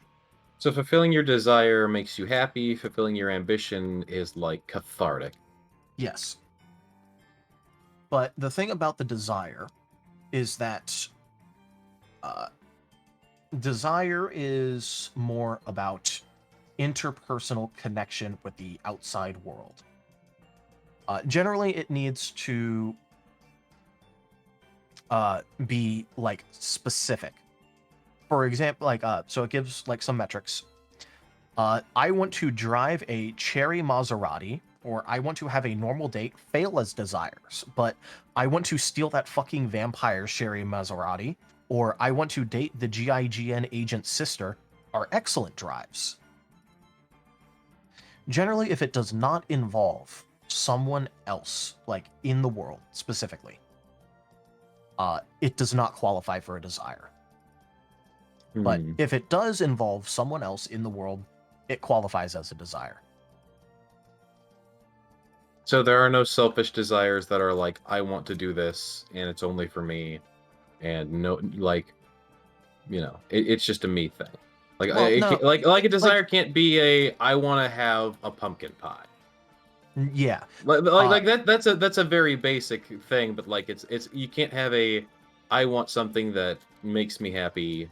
Yeah, it needs to connect to some way in someone else. So if you go, like, for example, like just taking the Maserati example, I want to drive a Maserati is not valid, but I want to drive a Maserati to stick it in my neighbor's face. That is a correct desire. That is valid. Because the key part is not driving the Maserati, it's sticking it to your neighbor. And that is an interpersonal connection with the world. So long as you can figure out something where it's to do with the world itself and the people in it, and interacting primarily with that instead of like an object of material desire or of nebulous happiness, then it counts as a desire. All right, what if it's a somewhat untargeted desire, like I want to do X to someone? Like it doesn't matter who it happens to, but like I want to, like let's say I want to just go egg someone's car. Okay. And so like the purpose is to encourage substantial interaction. Okay. So no. I'm gonna have trouble with this one. Okay, well, don't worry, because there will be an entire part of character creation where you have to write down people that your character would know or be connected with, either in a positive or negative fashion. Only a handful. What about neutral? What about neutral fashion? Yeah, you could do that too. You could literally just have someone listed on your sheet as like landlord. Because kind of the problem I think I'm going to hit here is that my character is very uncaring in social regards. They're very socially inept. That doesn't mean that you can't have a drinking buddy. Or at least a favorite bartender. Yeah, or a favorite bartender because they don't ask you questions. Okay, yeah, stuff like that. Like people who don't bother me as much. That's good. But also like he like specifically you have to like them. That you have to have some you have to have some feeling about them. They don't have to necessarily have a feeling or any significant interaction. So this stuff is one way. For example, like the example that it gave was I want to steal that fucking vampire's cherry Maserati. that vampire doesn't have to know that you exist. All that matters is that you know that vampire and you want to fuck him over as your desire. Right. Of course, it has to be in a specific way. Like, look, if you're dealing with some hoity-toity vampire and she's being an absolute bitch to you and you want to go back into her place later and steal her fucking cat, that is a perfectly valid desire. Dude, okay, okay, let me take this a step further. Is murder a valid desire? Murder would be a valid desire, yes. Okay. You know, it seems like a desire is harder to feel, to fulfill than the ambition. Yeah, no, the ambition I knew What is- instantly. I'm like, okay, I know what the ambition is. Bada bing, bada boom. The desire, ooh. Yes. Well, right now it's hard to choose a desire for a character you haven't really played yet. The thing Right, is right. that the desire would be like, okay, Foxbird, for example, you know how in Ascent to Ascend, it was like, I want, like, how people were talking about how they wanted to really fucking stick it to that hoity-toity prince. Yeah, that would be a desire. Yeah. Okay, let me clarify things here. I have a good grasp on what a desire is. I'm just trying to twist my concept of desire in such a way that it would fit the character that I want to play, because the character that I want to play, very specifically because of who he is, how he functions in the world, and like his mentality, getting him desires is I can already tell is going to be difficult while maintaining the character. Maybe at the very beginning, but again, the desire gives a lot less than working towards an ambition. Right. Again, desire is just a happy feeling. Ambition is the meat and potatoes there. No, yeah, I get that. I'm just saying, like, it's going to be hard to just even like establish one. Is the only. Okay, that's fair. Establishing a desire outside of I want to burn down this building or something. So, the next important thing would be touchstones. Touchstones are how you basically keep yourself grounded in the human world while also dealing with the supernatural. So, for example, this would be like friends, lover, family, home, stuff like that. I It wish is there a was spots for these important things on this character sheet. Yeah, well, it is on the PDF, but this is made to be general for all NWAD systems. So this is why I said that it's going to be harder to like figure out exactly where you want to put things. And there's not going to be carved out areas for them because it doesn't technically exist Also, on the sheet. I'm sorry, one last question about desire. Did you say that we can only change our desire if it's been fulfilled previously, or No. Okay, It's so just we at, can at the start of a session. Okay, at the start of the session we can change it to whatever. Yeah. You can keep the old one, you can make a new one, doesn't matter, start of session. Cool. It's basically saying this is what I want to do this session. This Okay. is my interpersonal interaction I want to have this session. Okay. So yes, like I said, the Hunter the Reckoning sheet, that like the PDF, much better in terms of layout and having everything there. It's just the problems relating to making sure that it stays filled out and you keep the up-to-date version with me at all times. Lots of problems with that. So Mythweavers.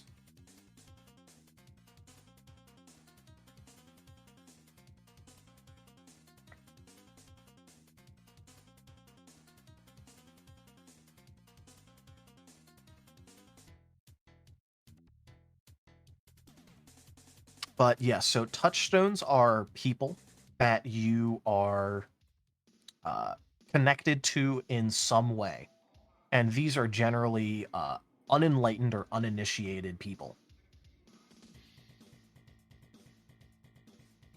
So it could even be simple, complex, or completely one-sided.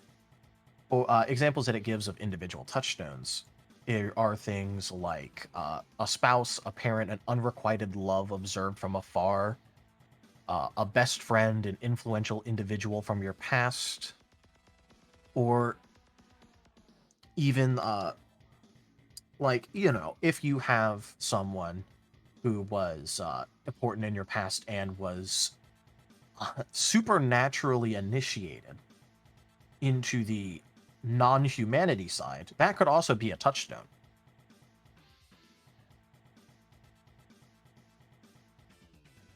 But it's important that you have at least one touchstone. Because first of all, it gives me... these are very specifically things that I, as a storyteller, am supposed to target and threaten. These are the people that you, or ideals of people, that you are fighting for on a personal level. If you have no touchstones, you cannot regain any willpower, and you are considered to permanently be in despair. So, for character creation, you're supposed to have between 1 and 3 touchstones. You can replace a lost touchstone, or replace one, or even gain one. You just have to talk to me about it throughout gameplay. Can For I example, can I specifically opt not to have a touchstone? you would be permanently in despair, but yes. Basically, you're gonna shoot yourself in the foot for this. Despair is a very bad thing. I will detail out to you what despair is right now. Gotcha. Flipping to page. Despair. Because I should state, the way it sounds, that's basically the concept of the character. Yeah. Okay. Ahem. The hunter enters a state of despair in which they are unable to call upon their drive to use desperation dice until they've redeemed themselves in their own eyes. Each drive has a different condition for redemption, and the condition doesn't have to be met by any specific individual in the cell. It can be treated as a group effort. For example, the redemption, like if you chose vengeance, which I think is what you're going to choose, you have to hurt your query. In order to redeem yourself for even a little bit, you would have to basically like take the fight to the enemy and redeem your despair by hurting a query, either directly or by proxy.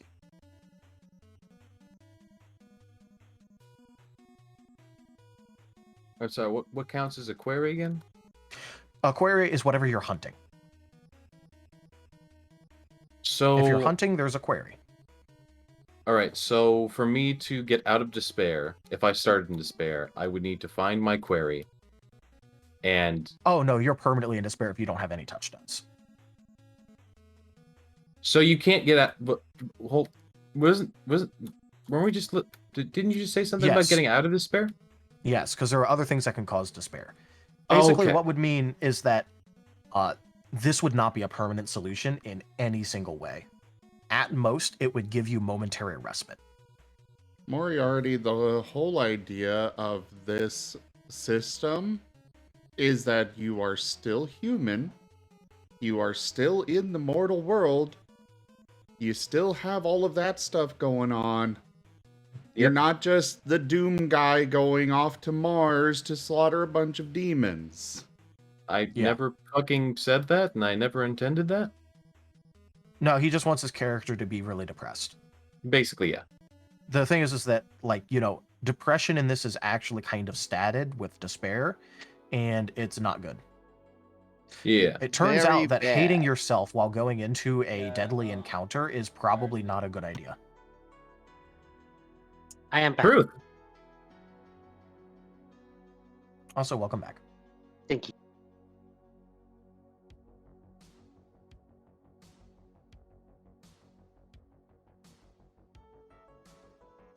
But yes, you should probably have at least one touchstone that,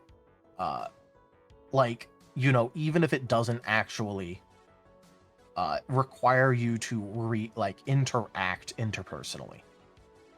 This is something that you care about personally. Regardless of how they feel about you.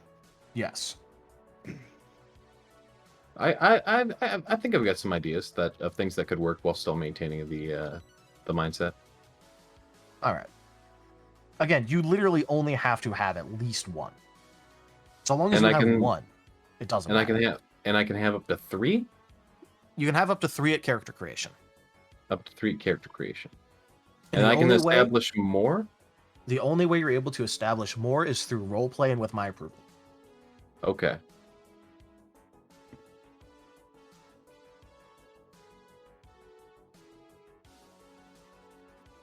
Then I might actually be able to make this very easy for you. Okay. But it's not about me, it's about you.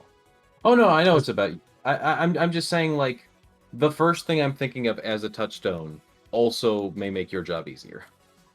Okay. Yeah, let me PM you. All right. The next thing that is important for everyone is creeds and drives. This is obviously the creed is the thing we were talking about before, where entrepreneurial, faithful, inquisitive, martial, and underground, where it's the vague descriptor of your character's MO and how you're going to approach things. And then importantly, there is drives. So you will choose a drive to take for your character that will act as the basically like the founding pushing philosophy behind what your character is doing and why.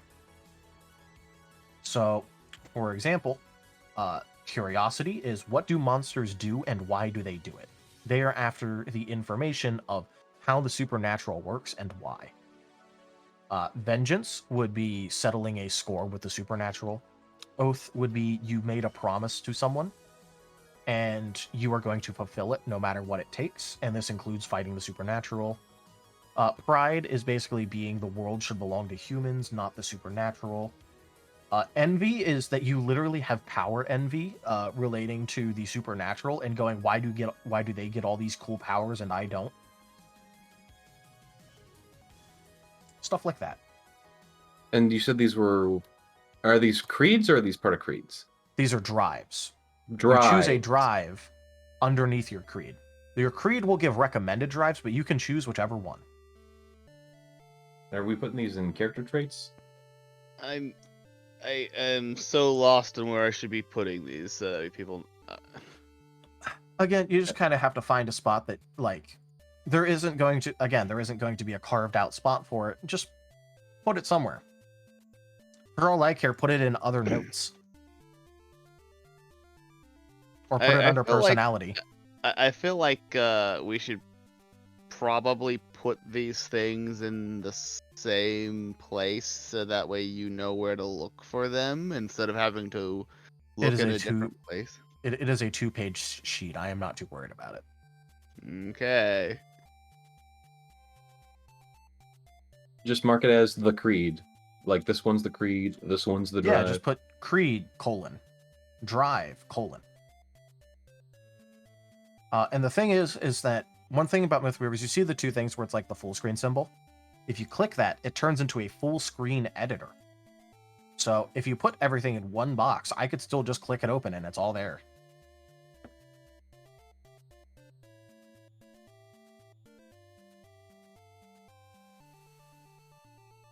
Alright, where's the drives at in this book?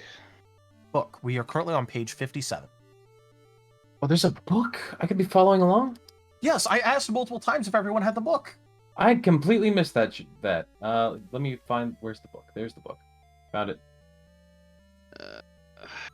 Where are you? This was over an hour ago. Wait, this isn't the book. Sorry to be asking this right now, Tal, but I don't know where to look in MythWeaver for the thing that we're filling. Okay. Oh, so you what you create do a is page. you go to sheet, you go to create, you click sheet again. You go to sheets, create, sheet. Oh. Then you scroll down under the system where it'll have like 13th age automatically selected. Scroll down to the very, very, very last one where it says New World of Darkness.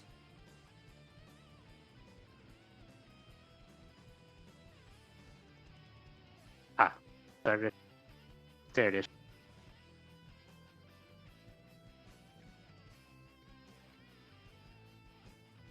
But yes, as a reminder, we are on page 56 to 57.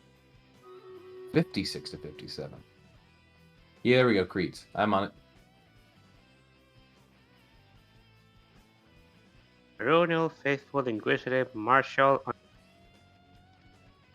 If you go back a few pages, starting at page 31, it starts going over the different creeds and like the flavor text and the different like archetypes. It doesn't matter too much.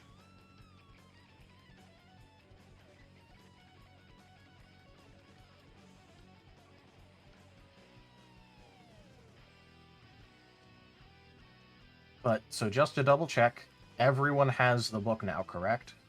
Yes, Good. but Yes. I have it.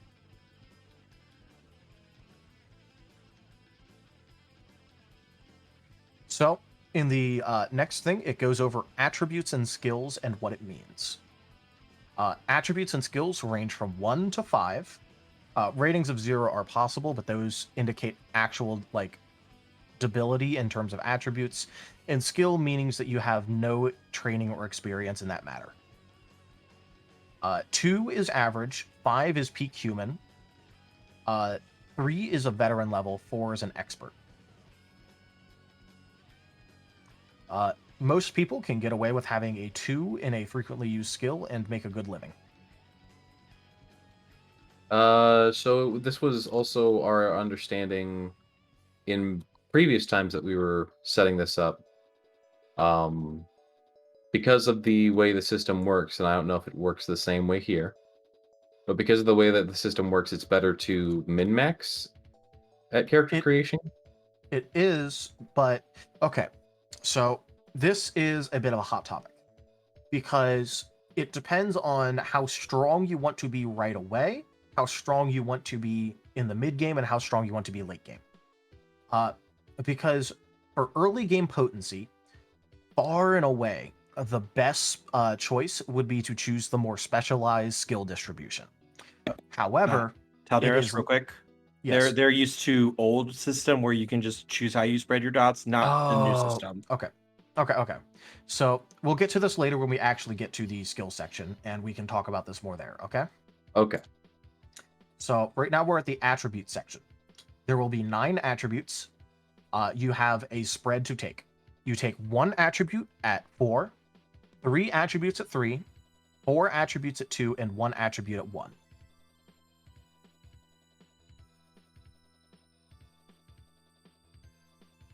So there will be 3 sections of attributes. There will be physical, social, and mental. I recommend that you read through these and figure out which ones you want for your character. Could you repeat the distribution one more time? It should be listed right on the book, page 57, but it is 1 attribute at 4, 3 attributes at 3, 4 attributes at 2, and 1 attribute at 1. Where it says like the at 4, at 3, at 2, at 1, this is the number of dots that you will have in that skill or attribute. So, like, for example, under strength, you could choose that for your 4, and it says you are a prime physical specimen, perhaps with a very visible musculature. For example, you can pick up things like a full coffin or an empty dumpster. I get.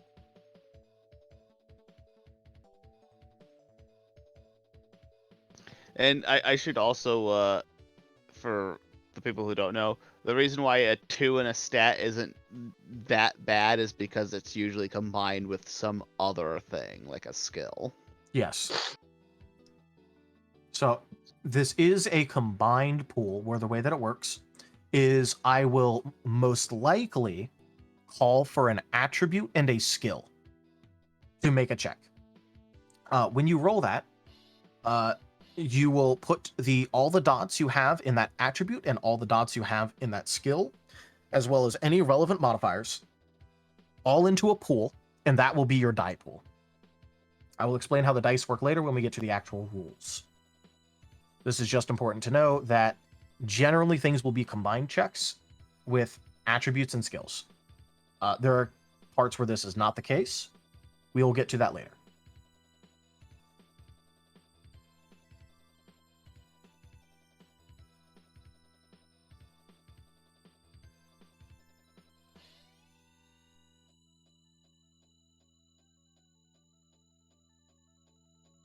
By the way, Kerr, would you mind sending me Ashton's little sheet?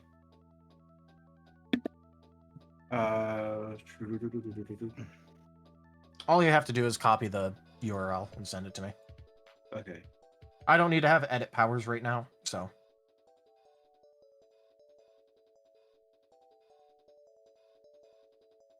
Right now, I was doing a I have PDF open right now, and I was going to port over everything to Mythweavers when I was finished, just because it's nice having everything ordered for me, so I can move everything Yes, over. okay.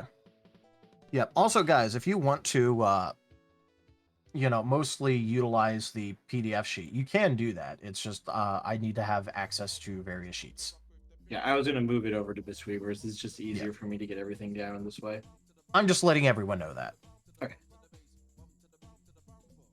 The important thing is just that I get it in Mythweavers, so that way I can remotely access it and do stuff with it and look at it remotely without having to worry about going, hey, did you use any of your XP recently, and getting a yes or no, and if you did, then you need to download it and send me a new copy.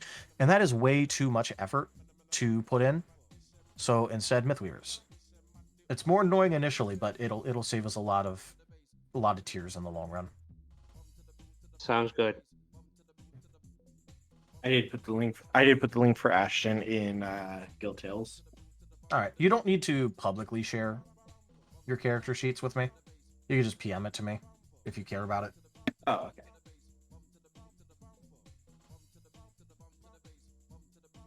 I'm just letting everyone know. Because I know that there's a ton of people who go, no, it's my character sheet. I don't want people to look at it.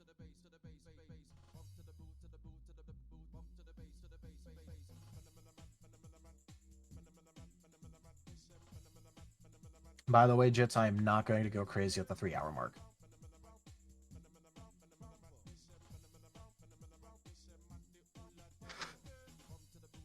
But overall, have you guys all looked through the various attributes? Paging through them. Okay. I'll give you guys another couple of minutes to really read through it.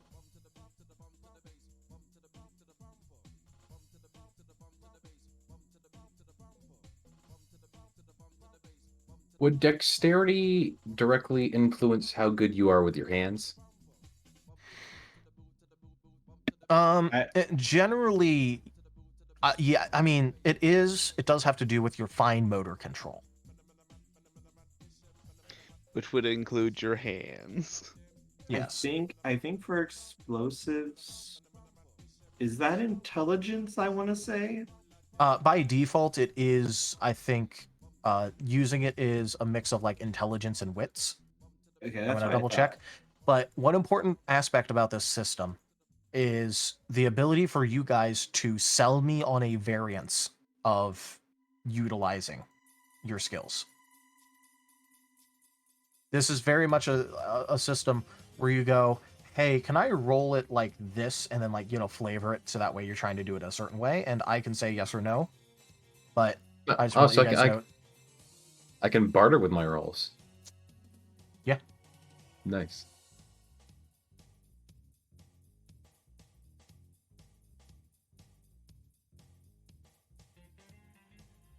You have the freedom to be rejected for asking how to roll.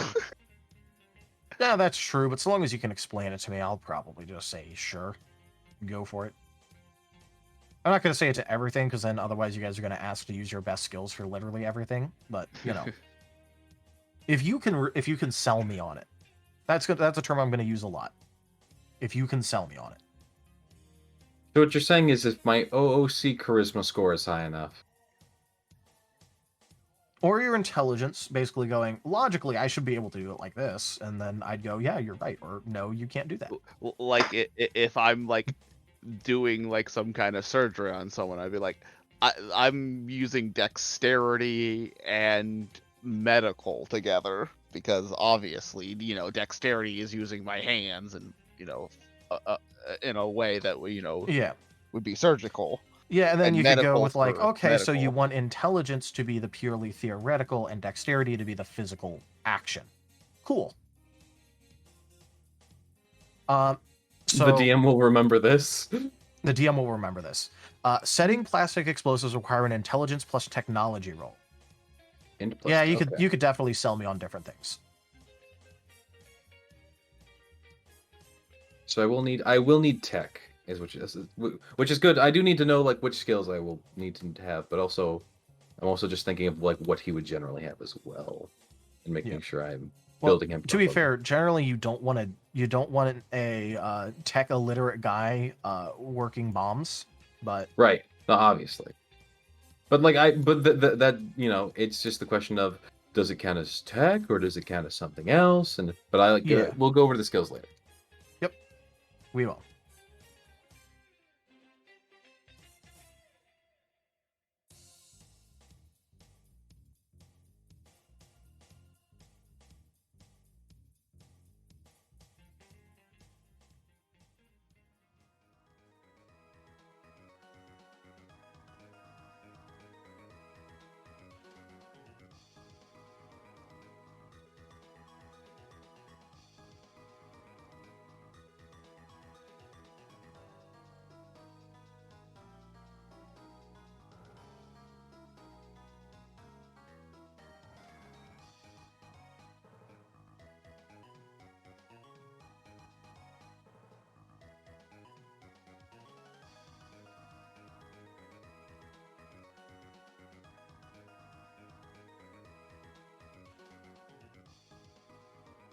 So, how is everyone chunking through their attributes? I'm good to go. Luckily, that was one of the things. That and the skills were the two big things that I went through already. So I more or less already know what I'm throwing my stuff into. All right, Digi. I think I got it, but I guess you'll see the character sheet later. Yep. Zim, how are you feeling? I've got that done. All right, Raharu. I am not sure. No. Okay, do you understand what's going on? Yeah, I understand what's going on mostly. I'm just not sure what to go for. Okay. Well, this is not a complete finalization. We're going to be going through a couple test sessions anyway, so that way you guys can get used to how this system works. And if you want to make any changes, we can do that. Oh, thank goodness. Yeah, that sounds Yes. good.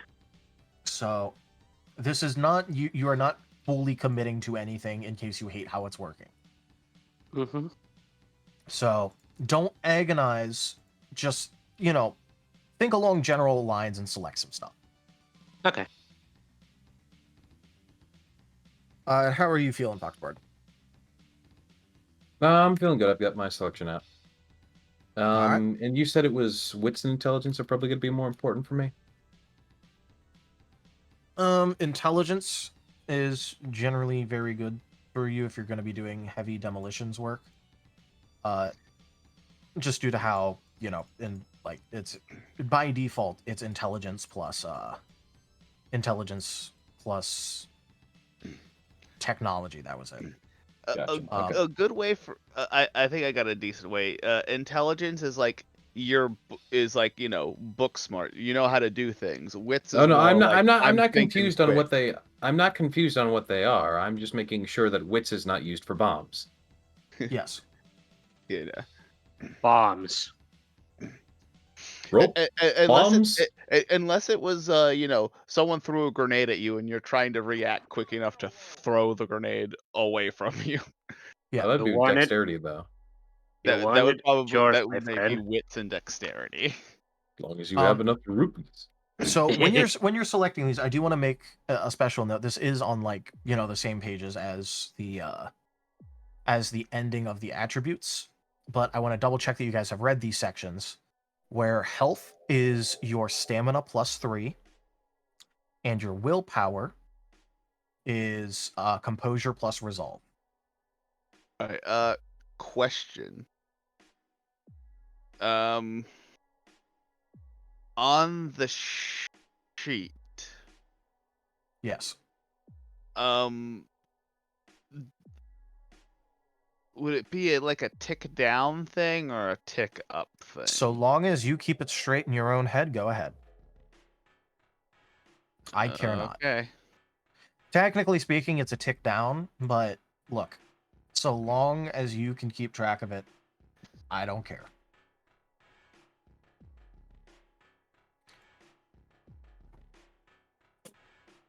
You can treat it as a pool or a threshold. I have played with both systems. I've used both systems extensively. I don't care. Just keep it straight with yourself.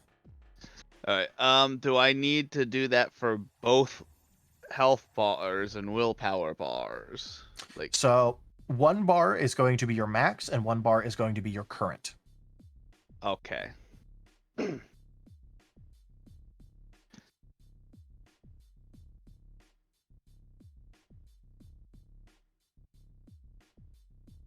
You know, the whole willpower bar is kind of reminding me of Darkest Dungeons. I feel like it's not too dissimilar, except for you never get good things from it. Yeah. Yes. At least in Darkest Dungeon, you have a chance of having something good. Don't worry. It's Only like Darkest most Dungeon. supernatural threats can affect your willpower. Only most, and that's all we're basically facing. Kurt can back me up here.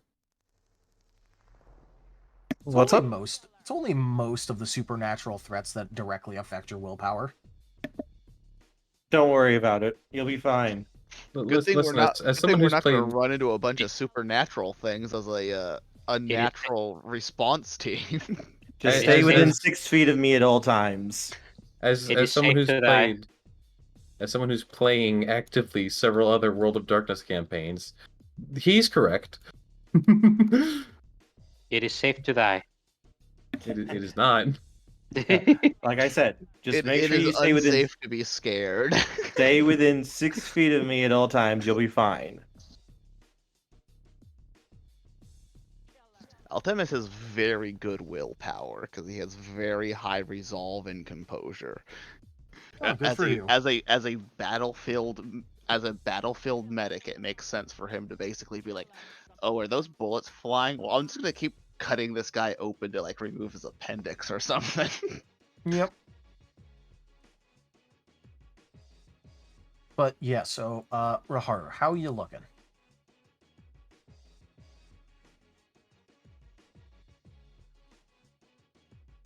One moment.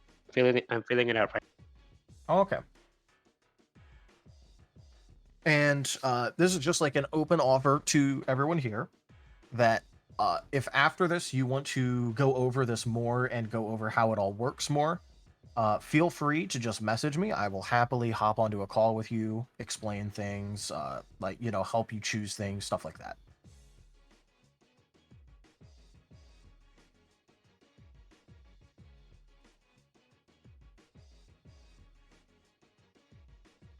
Sorry, say what you just said again. I was saying that if, like, you know, outside of this, like, you know, allotment of time for session 0, if you want to go over more things with your character, change things, if you want help selecting things because, you know, you can't really make a decision, feel free to just message me. We can hop onto a call together. We can do it through text. I will happily help you and make some recommendations.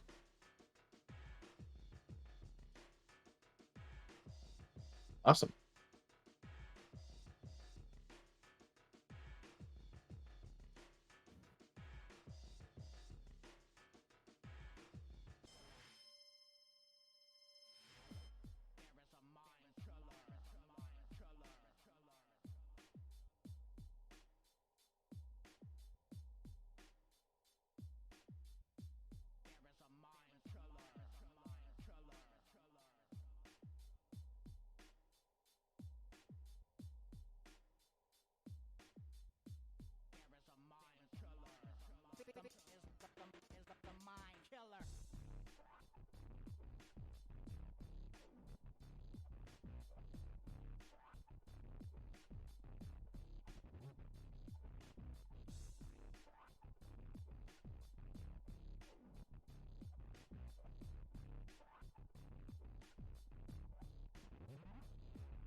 Alright, I think I've got my skills figured out. Well, we're on attributes, not skills. I'm done with those then. still. Okay.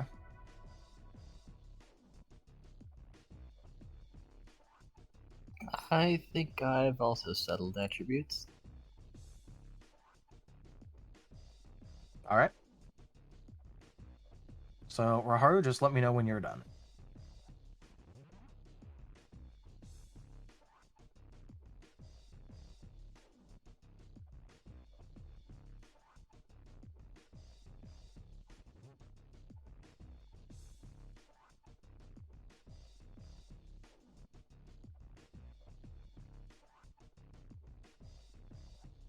Okay, I think I distributed it.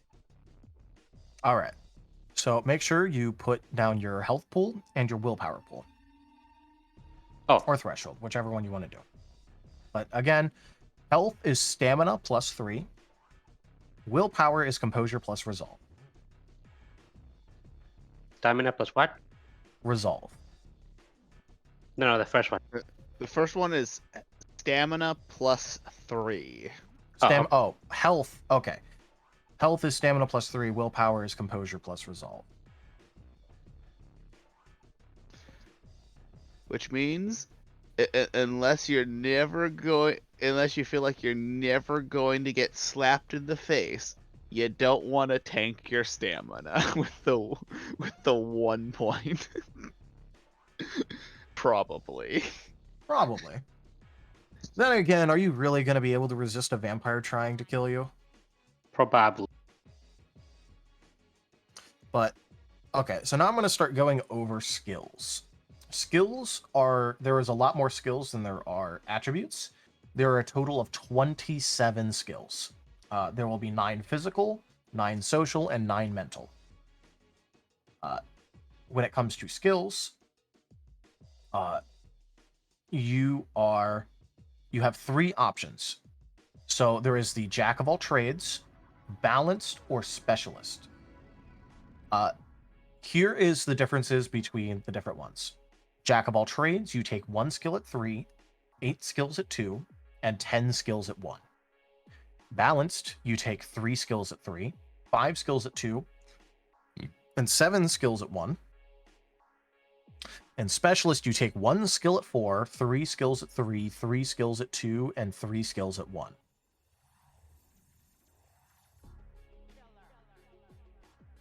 So to go over how the power system kind of works with this. For your power level early game, specialist is by and far the strongest. No contest, it is literally the strongest. However, it is also the least EXP efficient in terms of the pure amount of EXP you get. Jack of all trades is the weakest, but you get the most EXP that is put into skills. Considering my character, I was already looking at that one. Seeing as how they'd probably read so many topics, they said, like, yeah, I know about this. Yes, but I do want to warn everyone that if you take Jack of all trades, a specialist will blow you out of the water in their specialties at the beginning of the game and for a bit afterwards as you obtain EXP. That's fine. I'm a nerd. I'm not Okay. special.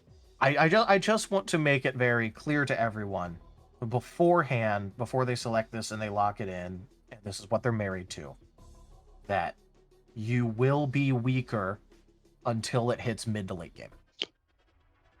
But you will be more generalized, and you'll be able to respond to more situations with proficiency, except probably not like an outstanding skill. If you just want to be in the middle, you can choose balanced. Me and Taldaris got into a really big discussion yesterday over this. To be fair, my entire point was that obviously one is stronger, but one is more EXP efficient. Oh yeah, no, I wasn't like disagreeing or arguing. I just Maybe you should explain EXP, why it's EXP efficient. So yeah, go ahead. Okay, so think about the amount of things that I listed off. 1 skill at 3, 8 skills at 2, and 10 skills at 1. That is worth 87 EXP. And then you go down to specialist, 1 skill at 4, 3 skills at 3, 3 skills at 2, and 3 skills at 1. That is only worth 66 EXP. But you are more specialized and stronger at the beginning. Here's the other thing to add on to what Taldaris is saying.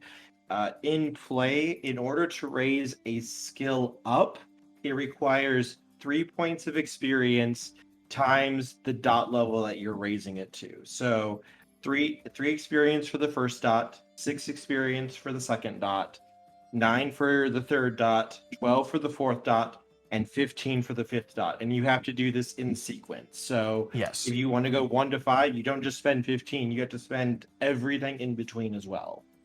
Yes. So this is, the way, and that is why, even though there is a lot less that you get for specialist, because you get more stuff at a higher rank, you still are getting a lot of EXP down. But Jack of all trades, just due to the pure number of skills you get, is the most EXP efficient.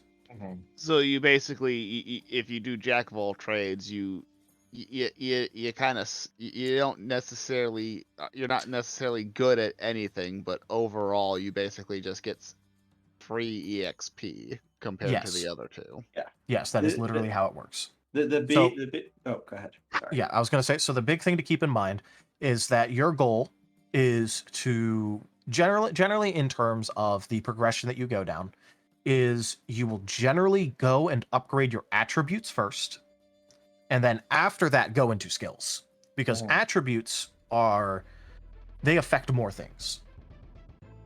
For example, if you upgrade your intelligence, then that would affect all intelligence related skill rolls. But if you went and upgraded a single skill, you only get points in that single skill. It's slightly more expensive. Yeah, so attributes first, because you're always going to be rolling at least one attribute, I'm assuming. Attribute, yeah. Yeah. And how does balance stack up in this? So you remember how I was given the EXP? It's literally right in the middle. Balanced is 78 EXP. Specialist is 66. Jack of all trades is 87. Looking at it from like my perspective of playing this a lot, we were kind of discussing this. I personally feel, from my watching my players, listening to them and stuff, I think depending on like what kind of characters you build, like the exception I would kind of say for what I know about like our party so far, I actually think that Enja would do pretty well as a jack of all trades if he can raise like his intelligence up pretty high, because then he could, the jack of all trades really comes down to the skills that you put at 1 really have to all like go with whatever your best attribute is, in order to kind of keep up with the people who might have like the balanced 3 skills at 3, and they only have like, say their attribute is only 3, then they're both equal then. Yeah. So if you have a really, really good attribute, like your attribute is at 4 or 5, it's not as big of a deal necessarily if your skill is at 1. Yes. And one thing I do want to point out is that the way that this scales in terms of power is that early game, the specialist will blow Jack of all trades out of the water. And this will continue to happen because the specialist can easily max a skill out first. And then they can easily max more skills out faster. But as the game goes on, the Jack of all trades will have already had more skill points and more things, meaning that... okay, so you know how things can have, like, if you have 2 lines on a graph, one starts higher up on the y-axis, but like spools, but goes up at a slower rate, and the other one starts lower on the graph but goes up faster, and there's a point where they meet, and the one that goes faster is now always above the one previously. It's similar to that in terms of EXP efficiency. Think I get it. Yeah, once you get to like the late game, like we're talking like 50 to 100 experience in or past that, the jack of all trades can probably catch up or pass the specialist. But before that point, before like 10 or 15 sessions in, the specialist is, if it comes down to what they are good at, no one's going to beat them. Yes. In their specific focus, whatever like 3 or 4 skills they are good at, they will rock everybody else at. Yes. And this is why I want to bring this up for expectations. Where if you take Jack of all trades, expect that you're not going to be good as a specialist in the relevant skills or even what you would consider your character's specialty to be compared to them. Jack of But all tra- Oh, as go it ahead. goes, you will have much more flexibility. You will have more skills that you will have spread out that, you will be good at. I would say the specialists usually are going to be like, say, the combat specialist of the group, or someone who is very, very focused at just one particular thing that will usually come up like every time. Jack of all trades, if you want to go that route, the good ones that go with that are like the knowledge specialists, or people who want to have like the catch-all answer for pretty much everything, even if some things will not usually come up very often. Yeah, like for example, if you want to be a prepper, you probably want Jack of all trades. Mm-hmm.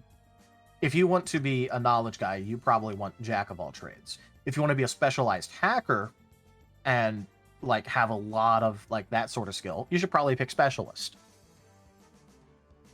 But this is by no means a hard and fast rule. It's just about expectations. Yes. So since I'm kind of splitting between like the healing / medical and the actual combat, I feel like balanced would probably be better than for me.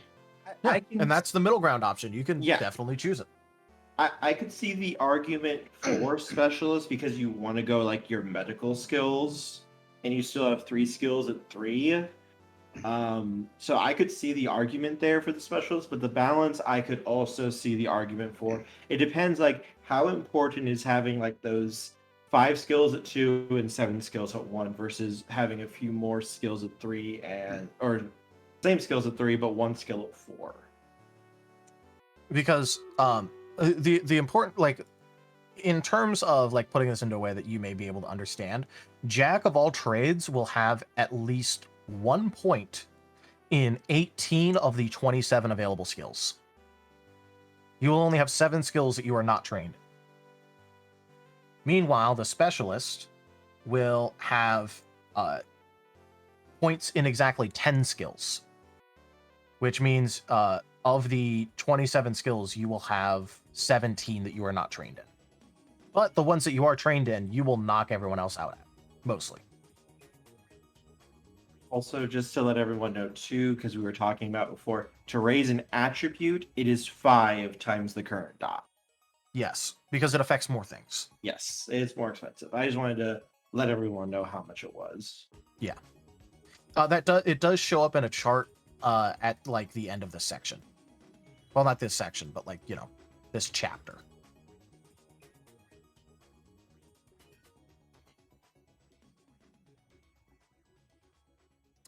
But so just because of how long it will take for you guys to really decide on skills, we could either just sit around, chat, and decide on skills, or you could take what we've explained to you and what we've learned and like read through it once and just figure it out in prep for our little proto here's how everything works session.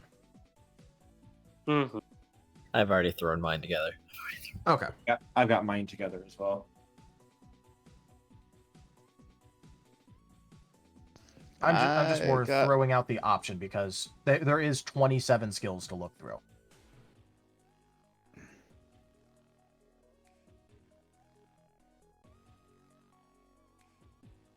I got all my big ones figured out. All right. I'm also kind of building this to like the character or the character, to this. Yeah, well, you're kind of supposed to anyways. Yep. That's what you should As do. with the this straight system. man, I'm virtually unflappable. Yes. You're very straight laced. Driving is a physical skill in this one? Yep. Interesting. Please note this is this is Hand-eye not coordination. you. This is not driving down the street generally. Yeah, no, it's like stunt driving. Yeah. That seems like a physical skill to me. Yeah. I know, it's just I recall I think it was in Werewolf that it was not. Ah. Oh. Well, in this, yeah, the driving skill is about being able to drive fast and safely under like stressful situations. You're going Like- Matrix Reloaded. Yeah, this is like where you're driving off road, speeding away from ambushes, escaping from a pursuit like car. Like that's what these are. Very few people have Datsun Drive. Yes.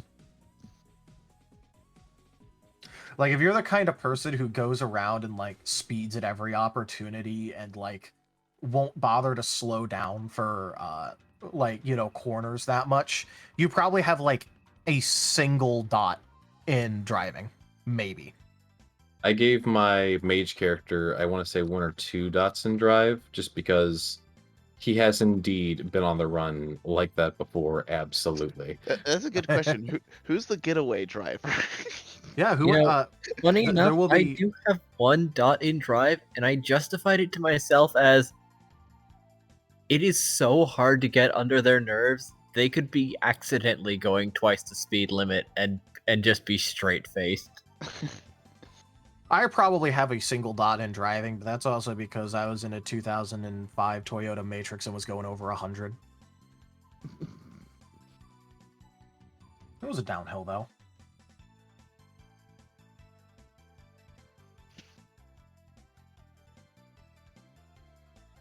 But who needs to drive when the car is automated? This is true. I have a chauffeur. They usually drive me around, so I haven't been behind the wheel in about, since cars were invented. You haven't driven something since it was horse and buggy. Yeah, I mean, I used to be able to drive horses.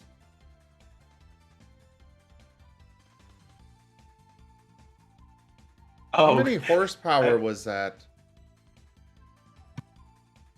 1. I've now thought of the joke of, well, to be fair, most people don't know how to drive a chariot, so I think it evens out. You know what's really funny? A single horse can output up to 15 horsepower. It's just a random fact I know because it's like it's so fucking dumb and I love it. A single horse can put up to 15 horsepower. That's more than 1 horse. I know.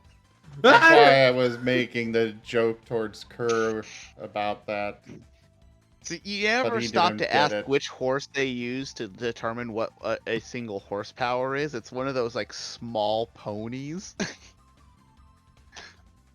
I think they determined like the walking speed of a horse. I think that was it. Okay. So here is something important for character creation that I do want you to choose. This is called a skill specialty. You choose 1 skill, and you can choose a sub-specialty that is under it. For example, I know that Ashton has a melee specialty with swords. This means that if he picks up an axe, he would still have his melee skill, but he wouldn't get a specialty bonus. What this does is it just gives you an extra free dot in that specialty. So I could take tech plus and then specialty explosives. Yeah.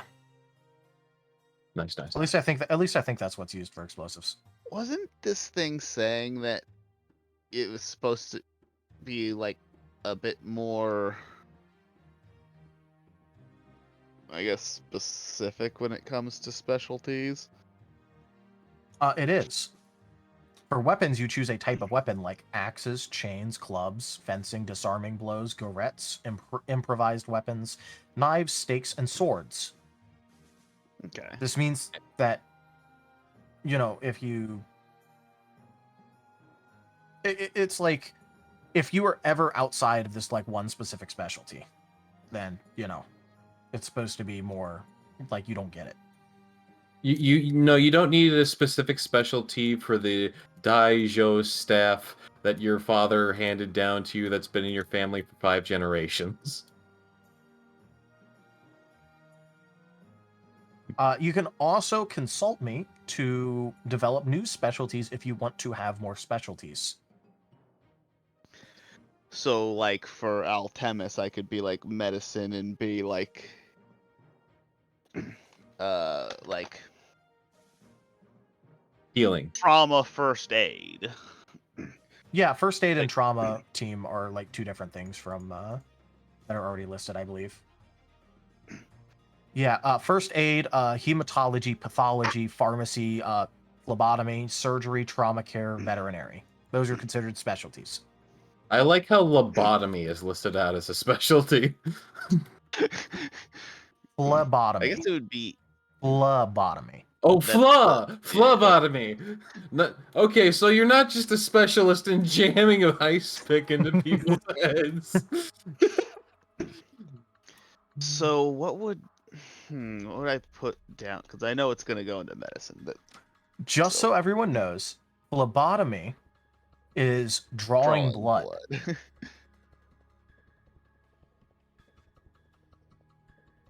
I know that because that's a thing I think Dusty was, or Digi was, or Enja here was, doing. No, was that was telling me Lucky, about- actually. Ah, that's right. I knew it was someone. Okay, but... This So, isn't our first phlebot.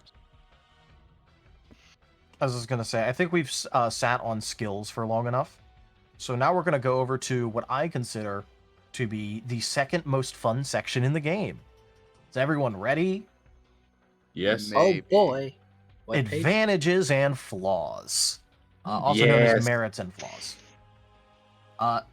What you have is you get to choose 7 dots in various advantages, but you have to take at least 2 dots in flaws. When it comes my to flaws. understanding. Okay. Yeah, go ahead. It's my understanding we can also take more flaws for more advantages. You're technically not supposed to, but I'm allowing it. God, I'm gonna get us all killed. I know it. Kerr decided to partake.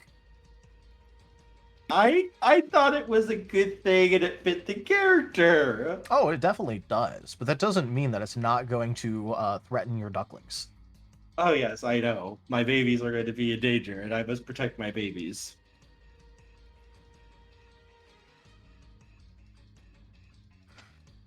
By the way, various flaws are things like you could choose psychological traits, substance abuse, stuff like that.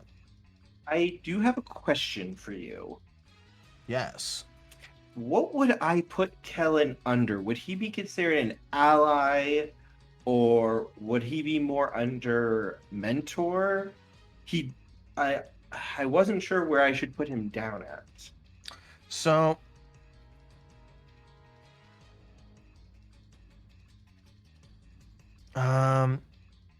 The reason why I was thinking ally is because that also can let you get access to their advantages if they are willing to share it with you. And I thought that could be a good thing because he basically lives with Kellen usually when he's not out working and stuff. yeah, so the thing is that a mentor is someone who can give you advice but won't fight your battles for you. Mm-hmm.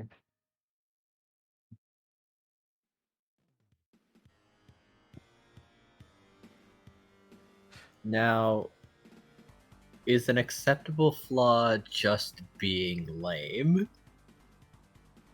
Like they try to be cool, like, oh ho ho, you think crime is cool? The only cool thing is staying in school. Oh, And God. everyone frowned. I feel like that would be enough to actually stop a going on gunfight for like 5 seconds. So unfortunately,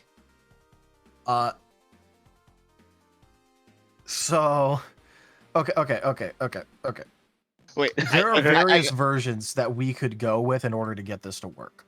One version could be that you have influence and despised, but that is like an active, like, people don't just avoid you, they hate you for something. Hate. But it does like despised or disliked. This does subtract die from social tests involving any group in the city except your contacts or allies or other explicitly loyal supporters. So that could be flavored as literally everyone thinks you're lame and doesn't even want to hear what you have to say. Oh, they God. just look at you and just like, you're just so goddamn lame. Why are you even looking at me? There are other ones that you can take, such as status and like suspect, where you choose a faction and you suffer a -2 die penalty to all social tests involving the offended faction. Are teenagers a faction? Sadly, no. Those would be more of a group for influence. Because Darn. influence is supposed to represent your pool in the community. So if everyone thinks that you're just super fucking lame, then that would be more of a flaw in the influence. Because people just wouldn't want to listen to what you have to say at all. Oh no. That's pretty big. However, I won't say it doesn't fit. Well, how lame do you want to be, Dusty? Like If repelling my teenagers character bad, or if my character throws lines like that, I think even the elderly might turn their nose at him. Is it worth the dots? Oh I my know I have god. Technically such urge speaking, to it's leave him one behind. dot. But if Oh. you make it so that way the influence is like everyone that you meet, then yeah, that'd be 2 dots. Oh boy. I'm gonna If- have to think about this one. Like, if you want to make it so that way everyone that you meet just thinks you're actually just straight up really fucking lame, then yeah, I'll make that 2 dots. Considering that another one is being like, so I'm treating it as effectively being personality-wise repulsive. Because there's the looks category where repulsive is you lose 2 dice from all relevant social dice pools just from how ugly you are. In like, relevant social tests. This would just be personality being so banal and boring that you are disliked by everyone. Yeah, boring sounds about right. Like, I I'm just talking have boring aura about me. I'm talking like when people look at you, they expect that you're about to nag at them because they didn't fill out paperwork in triplicate. like you have like these big these big thick glasses. You're wearing a sweater.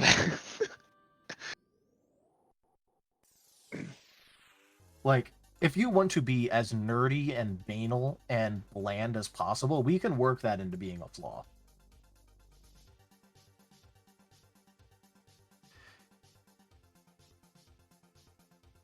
I accept the conditions. I Okay. am now lame. You're I like how you wanted your flaw to be that you are objectively lame. How? Okay, so Well, merits? you heard the line I spoke. Yeah, that was pretty bad. For the merits, how many do we get?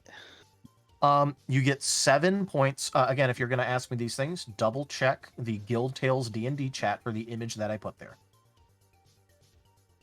allocate advantages. 7 points of advantages, 2 points of flaws. Okay. If you want to go over your flaw cap and turn it into advantages, we can discuss the exact amount that you will get. I have a question for you, good sir. Yes. Based on what we have talked about and such, would you say Ashton might either have fame, influence, or status in the supernatural world? So fame is recognition, influence is pool, and what was the other one you asked? Was it Status. status. Okay. So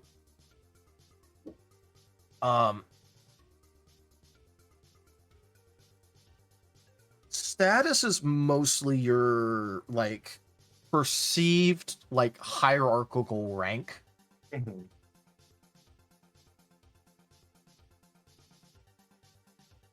I was one of the reasons I was asking is because the fame and the infamy flaw felt like it kind of fit what we were discussing beforehand. That was mostly what I was doing. I was just going to continuously stack infamous. I was thinking of asking if I could take that flaw. Yeah, I was just going to stack infamy for like basically enough times to balance out Kellen with what we discussed. I'm sure everything will be fine. Yeah. Don't worry, you're also getting an extra point for infamous partner. I was wondering about that because I saw that it's like this feels like it fits really well here. Yeah. No, don't worry. That's the actual one that I had pegged you for. I know we had talked about like having like an enemy rating, but infamy is definitely.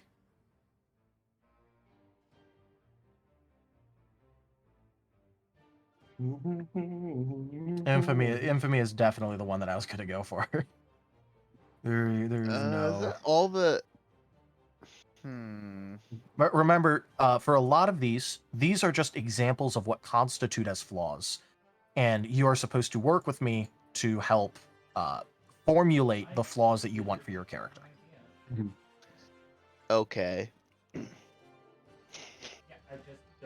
This is separate from backgrounds, right? Advantages are split into merits and backgrounds. Okay. I just keep saying merits because that used to be the old name for all of it. These are like you get 7 points in advantages, which are split up between merits and backgrounds. So, you know, it's a pool that you have for both of them, but not separate. You don't get a 7-point pool for merits and a 7-point pool for backgrounds. You get a 7-point pool for advantages, which is split into merits and backgrounds. There's a lot more backgrounds than there are merits for this system, for at least for hunters.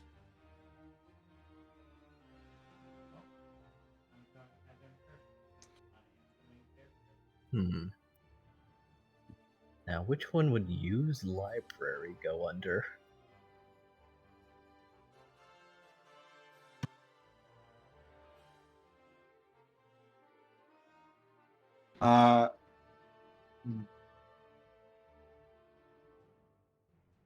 What do you mean? Well, now that sorry, I now just that heard I- what you said. now that I've got my Titanic flaw sorted out of the curse of lameness eternally,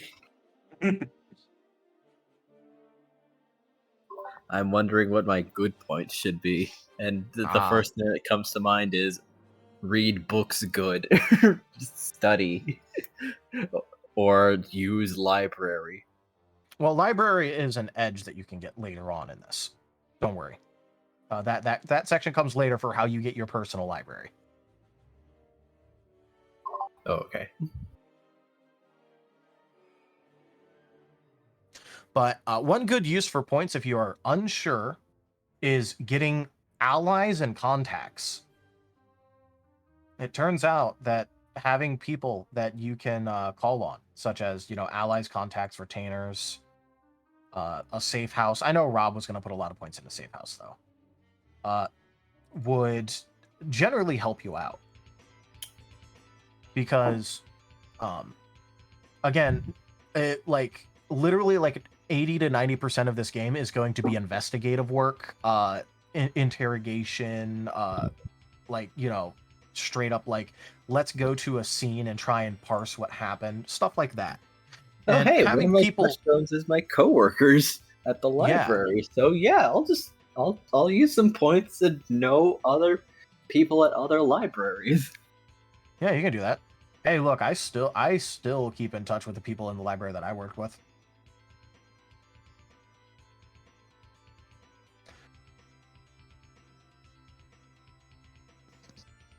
By the way, Zim, for the thing that you sent me that I just saw, I would say that would definitely be worth, like, okay, do you mean, like, fully, or do you mean, like, partially? I'm thinking fully. Fully. In that case, I'd give you 3. Which I would then let you choose 9 points in advantages. Can I take the flaw suspect against the U.S. government? Sure.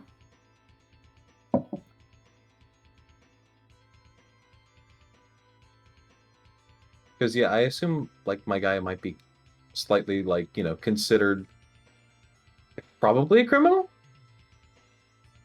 I feel like we're all going to take additional flaws, aren't we?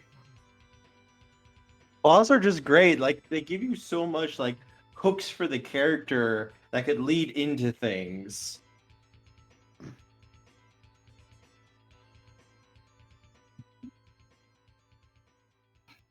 But yeah, he like my character's situation. He'd probably be like a suspect of that who's just at large, and he's working with the technocracy, and that's the only reason why he's like not worried about being found. All right. So you wanted to, just to go over, you wanted the 2-point flaw of suspect. And what else did you want? The 2-point flaw of suspect under status with the U.S. government, and so far that's the only flaw I'm seeing that I really care about. All right. So far, you said we needed to take 2 points of flaw, and then we get 7 points of good. Yep. Yes, unless you take I'm surprised you extra didn't. flaws. I'm surprised you didn't want to take person of interest. Oh wait, I just I didn't see that one when I went It's under over mask.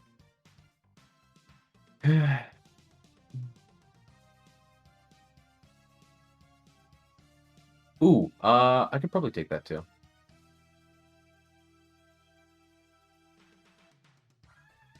Well, the okay. Because that makes me. Well, it's sort of 2 things that give you the flaw is the exact same thing mostly.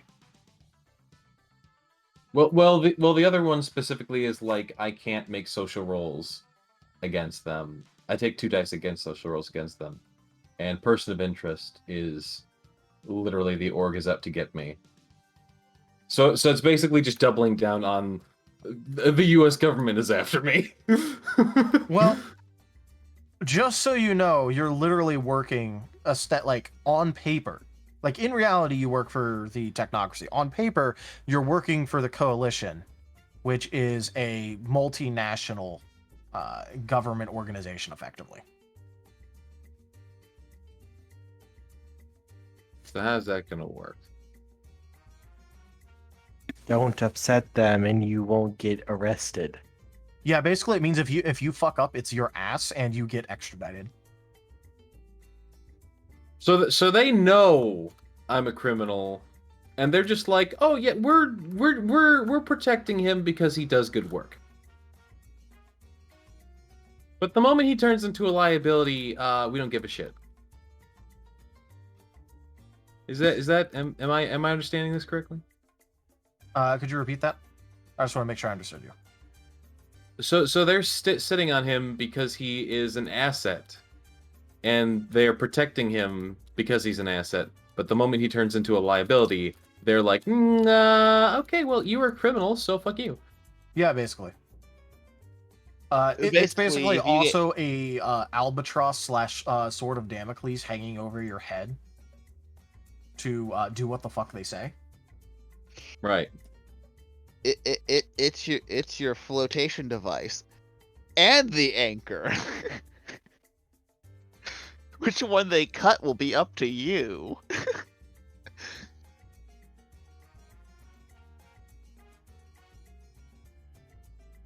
Yeah, I'm down to take at least 2 points in person of interest. I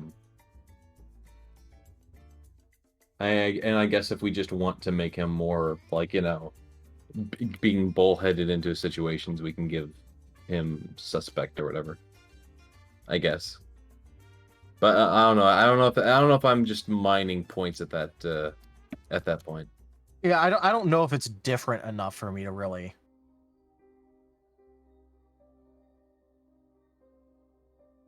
I mean, if you can think of other things, by all means, express them to the DM. I have lame as a flaw. Yeah. Look, it's just that, like, I don't think that it's different enough to really get, like, a bonus from it, if you know what I mean. If you want to take it for flavor, you can. It's just, it doesn't, like... It's kind of double dipping, you know what I mean? No, I gotcha. Can I take a flaw that's basically that, like, I'm just unsettling? Oh, you mean like a flaw for being socially inept? Well, not just socially inept, but like the way he talks is just like, he looks at people like they are, in fact, sacks of meat. He's not just socially inept. He's like creepy. Something like a negative, unseemly aura. Yeah. So in that case, that would be similar to the 1 point ugly flaw where you lose 1 die from all relevant social die pools. But instead just for, like, your mannerisms. Yeah. So that would be a 1 point flaw, and that could get you an extra 2 points in advantages if you want it. Okay. I'll go ahead and give him that. So that's person of interest and ugly. Socially ugly, I'll name it.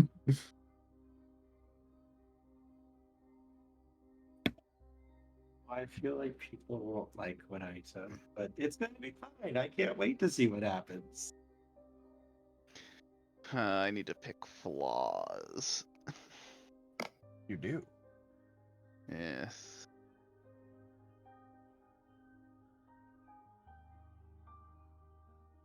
Now, what are the strengths past no other librarians? 3 dots. Maybe 4 dots. Maybe. Have you ever seen a skilled librarian finding out thing? Literally, you tell them like the most generic, just common thing, and they can instantly tell you exactly what it is and where to find it. They're like masters at that kind of skill. I can literally vouch for that because I had to do that. I knew where everything in that library was. You wanted to go to the James Patterson shelf? I knew where that was. Yeah, no, that's my character, and their superpower is knowing literally everyone from every other library, because by that point, that considering how lame he is, those are probably the only other people who will talk to him. I just want to point out that my job when it came to the library was I was the guy that went around and found people's holds. Like, you know how you can, like, put a book on hold at the library and you can just go and you can pick it up at the front desk? I was the person that had to scrounge to the library for where that book was. Oh, neat. So I literally knew where everything in that library was. Awesome. I've got 4 dots in Allies Library.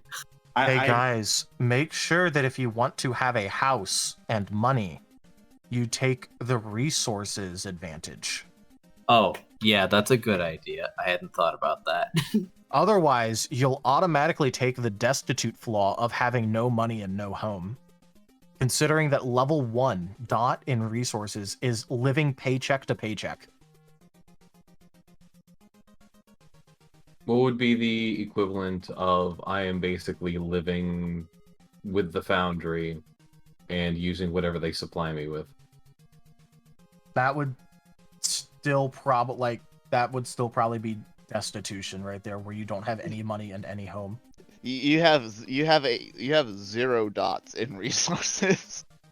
I'll take 2 dots in resources. I have a nice little place. Thank you for that, though. I hadn't realized. I'm debating because like he'd probably be like audited. If he's a wanted criminal, he'd probably be audited. Probably. I think I may need some time to myself to think on what I want to get. That is I fair. honestly don't know right now. Kind of want to give Alright. my character more flaws, but I don't know what direction to go in. Well, out of curiosity, how many, based on what we discussed, with the 3 flaws that I sent to you on Discord, would I get any points for that? Could you repeat that question real quick? No. So for the 3 flaws that I sent to you on Discord that I was thinking of doing, would I get any extra points for that or not? So the infamy and infamous love would basically pay off Kellen. Okay. For the enemy, you could get extra points. Okay. So, since my character is basically like suspected of unleashing a biological to kill someone, I'm gonna go with the dark secret for one of them. There's probably some military people who don't like him. All right. Oh It seems no! a good fit. But guys, just remember that there are intangibles like status and influence and other stuff like that, where you could get a little bit of pull with people working in places with stuff like that. Because remember, you have to at least be able to talk to people, at least some members of the party. Don't worry, I have the power of the almighty dollar behind us. By the way, I have a question for you, Mr. Banal Librarian. Yes, go ahead. How many merits in linguistics did you take?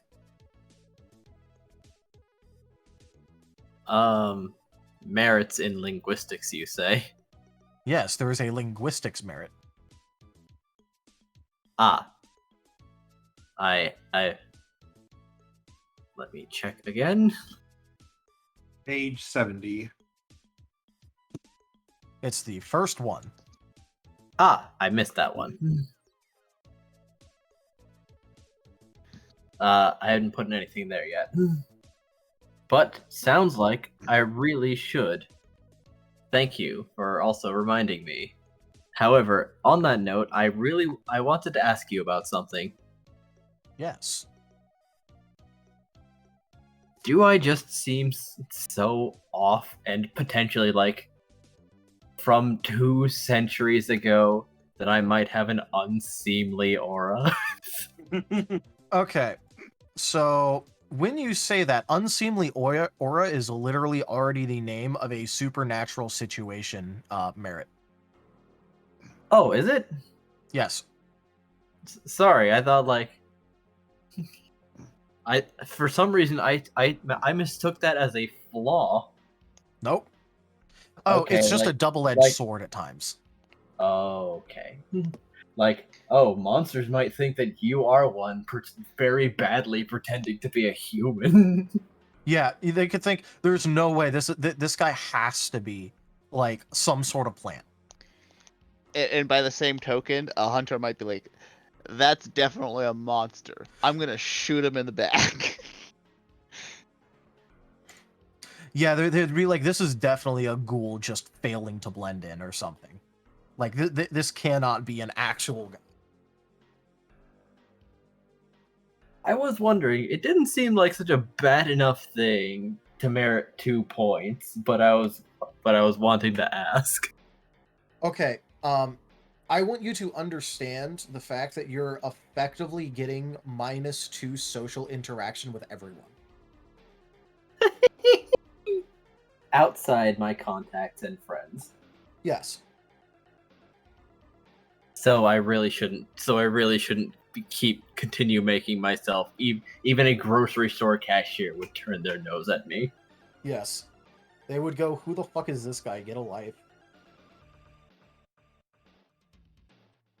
He must go through the self-checkout or he will not get groceries. I just want to point out that like at least like, you know, headcanon wise, the last time he tried going through the he tried going through like the normal checkout, like he started talking about how much he liked lentils.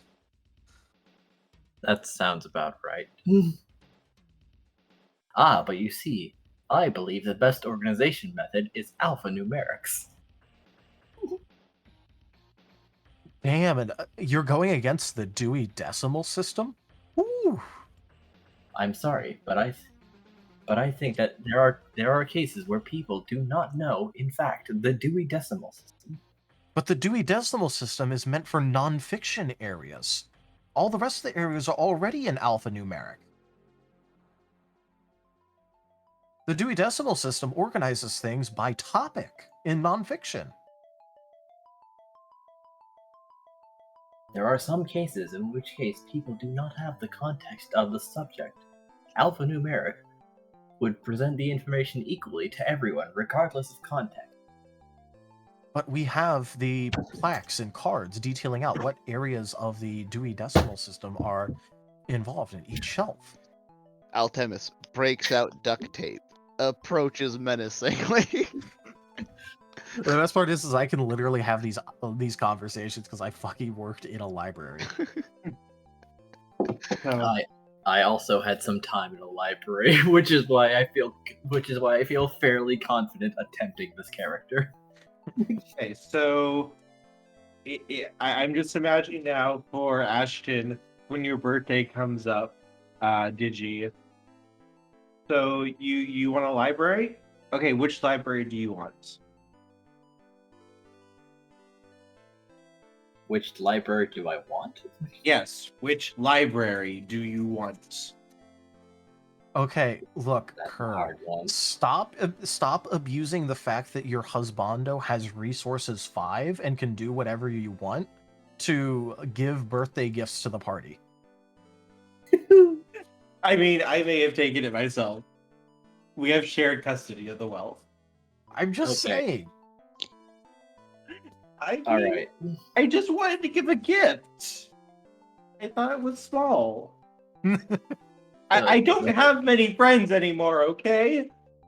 All right. Now, since So every time you ask for money, who has to be the top? That's pretty evident.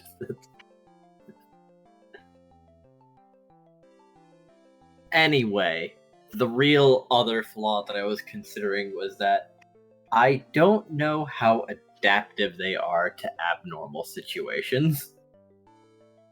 Like when something happens that eclipses their understanding of the situation, they might try to like rationalize it and fail. Is there a non-adaptive flaw? There is not. Is there a denial flaw? In fact, that is actually kind of like one of the ways in which you can get like some of the endowments under the edge section, where like you literally are able to completely resist supernatural things. Oh, What is an edge? We'll get to that later. That is the section after this. Well, after this in terms of actually doing things. Directly after this is going to be the relationship map. Now that all of you are getting all your contacts in. Pain. perhaps I will take one check out of librarian and have 2 linguistics. Okay. At least until I can figure out other fitting flaws for the character. Because I really do think it is funny. For the record, Taldarius, we only have half an hour left. Oh, Whoops, okay. sorry. Okay. I guess having to wait kind of slows things down. Who would have guessed? What are we gonna go over more stuff right now? Yes. Okay. So now I'm going to be running through it. So I'm not going to talk about the advantages and flaws anymore. You can figure that out. Ask me questions in DMs. Okay. Finishing touches on the character. I would like for you guys to, in your own time, look through this. And just like, obviously you don't have to answer all of them, but answer a couple of them. At least just to yourself. Experience points. It goes over the costs of things such as, attribute increase, skill increase, getting a new specialty, getting a new edge, getting a new perk, or getting a new advantage. Awarding experience points. At the end of the session, I will generally average at about 5. It is not it's a little bit faster than standard, but otherwise it turns into a fucking crawl. So we're sticking around 5. If it's a short session where not much happened, I may go like, oh yeah, I get 3 or 4. If it's like a really big important session, I'll go, yeah, I get like 7 or 8. But generally I'll average at around 5 for the standard session.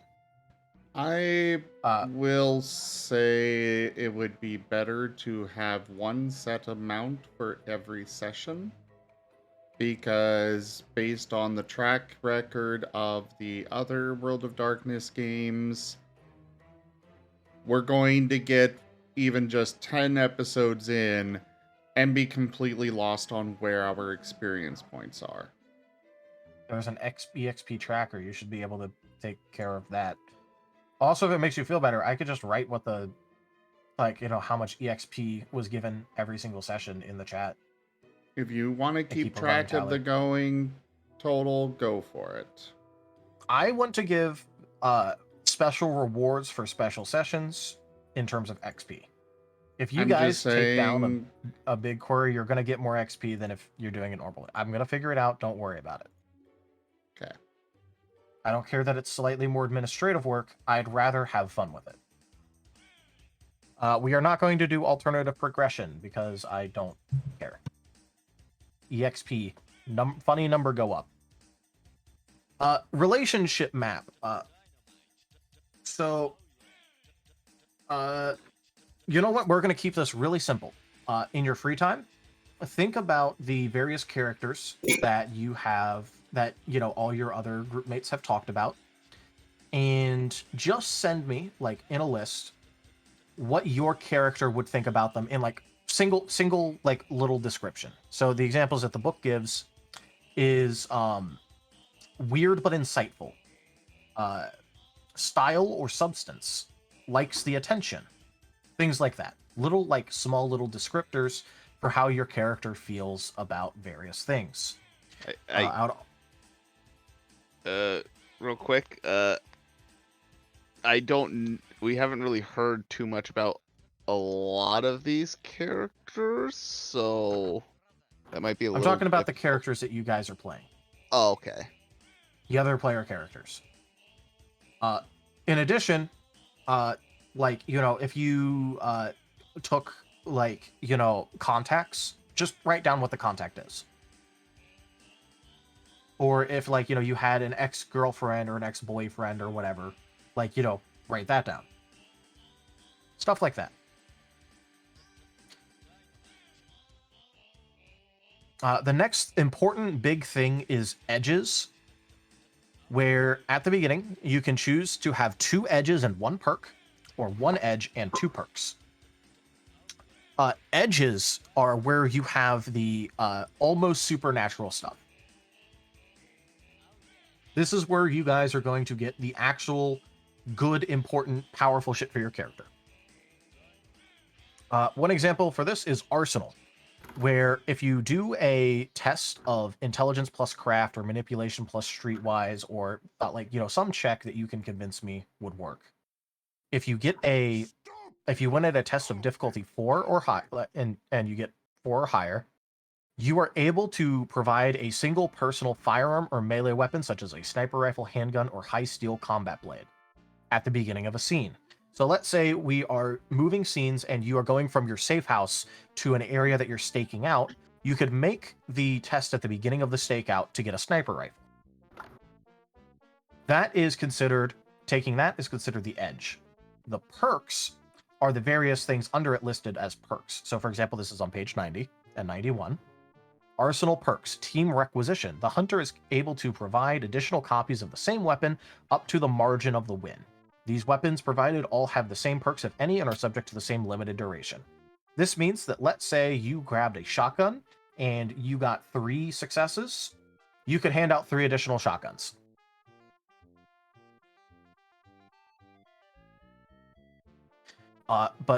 So please note that all of these various edges and perks, the perks underneath them are edges and perks are completely retoolable. The most important box in this game is the concepts and flexibilities box on the top left of page 90. We are supposed to change and skin these so that way they work the way that you want them to work for your character. These are just examples of the sort of stuff that you can do with edges and edge perks. Okay? Yep. So, Yes. if you want to get an edge which does a specific thing, as long as it's in line with everything else here, I can approve it. If you want to add a perk onto like an existing one, like for example, like under Arsenal, you want to be able to get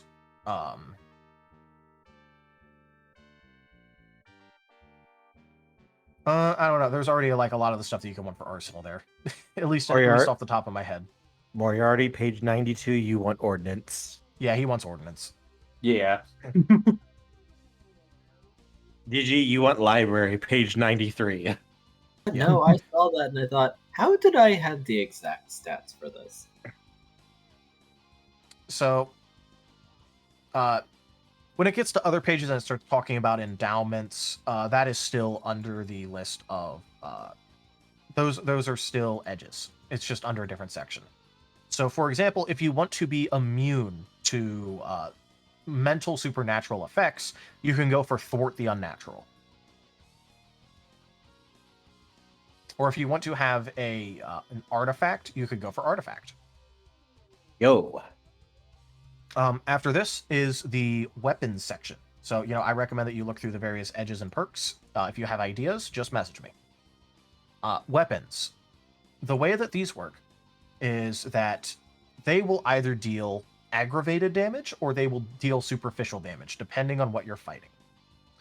But no matter what, when you make an attack and you succeed, you do the amount of successes that you got minus the amount of successes that the defender got, and then you add on the weapon damage value that is seen in the chart in page 101. So this means that if you use some brass knuckles, you deal +1 damage. But, if you fire a shotgun at their chest, then, that's a +3. Or if you hit them with a 357 Magnum, that's a +4. So that means that no matter what, you at least deal like 4 to 5 damage, which, as you guys may notice, would probably kill most of you already. So, don't get hit with a 12-gauge shotgun. Armor. Each armor reduces changes 1 point of aggravated damage from puncturing or bladed weapons per damage roll to superficial damage, which is then halved as usual. Important note, superficial damage you take is halved. This is for taken and dealt. There are important different equipment that you can get. Chief among them, one of them is the Chaos Scope. What the Chaos Scope does is it lets you literally scan. It helps you literally scan for supernatural threats in the area. So you can use a Chaos Scope and literally scan the surrounding area and find supernatural hotspots. It's a high difficulty, but the more you deal with a threat, the easier it gets. X scopes, the way that they work is you are able to look at them, and for most vampires, you can tell that they're vampires because they're moving around, but like all of their life signs are 0. GPS trackers, lockpick guns, stuff like that, restraints, tactical earbuds, weapons. This also includes things like special ammunition like dragon's breath rounds, flamethrowers, Molotov cocktails, net guns, and most importantly for our Scottish arsonist, plastic explosives. There are rules for how many grams of plastic explosives you use.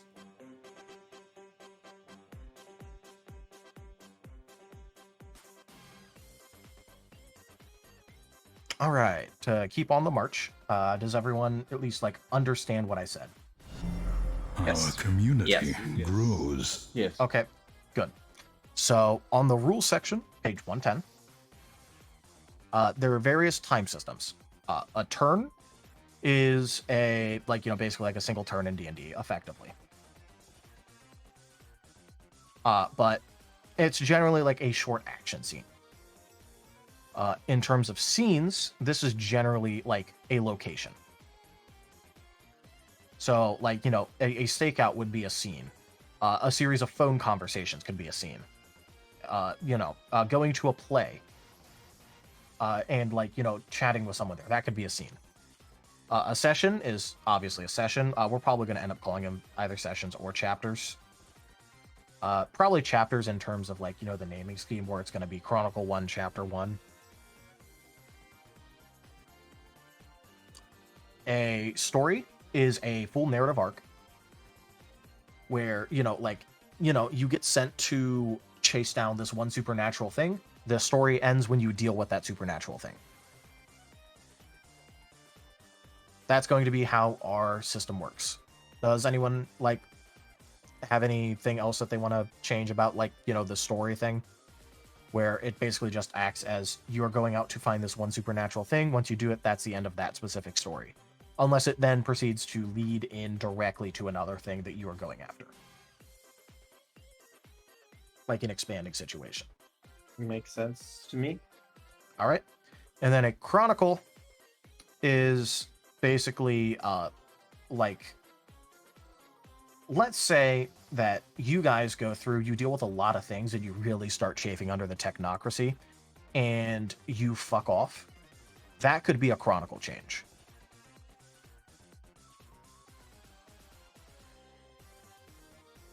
And then we could reevaluate, where we're at in the story and what the tenets are.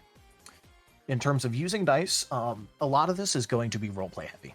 A lot of this is going to be me going, yeah, sure, you can do that, or yeah, go ahead. But the way that it works, at least when you are actually having to roll, there are two things. There are simple tests, which is just you describe how you're going to do it. I go ahead and tell you, I've set a difficulty, you roll. And if the number of successes you get equals or exceeds the difficulty, you win the test. Huzzah. Dice pools, you, like we explained before, you add one thing to another, and then that is your dice pool. Taldarius, Yes. if I could speak up real quick, for those who were in my games in this system, it is not difficulty 7 or higher on the dice rolls. It is difficulty 6 in this one. Just to let Yes, you guys know. That is actually about to be brought up in a second. Oh, sorry.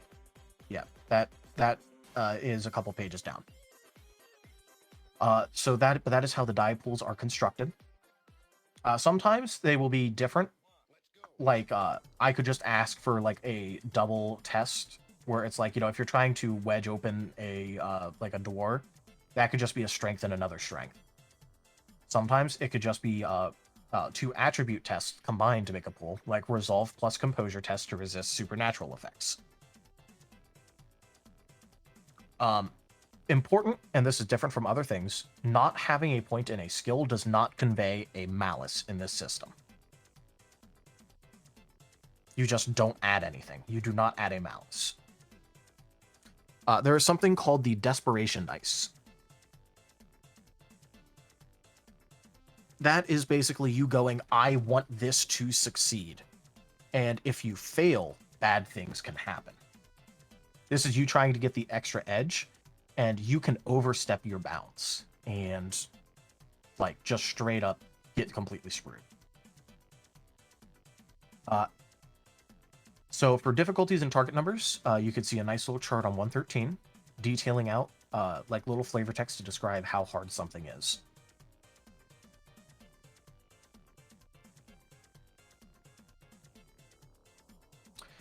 Modifiers.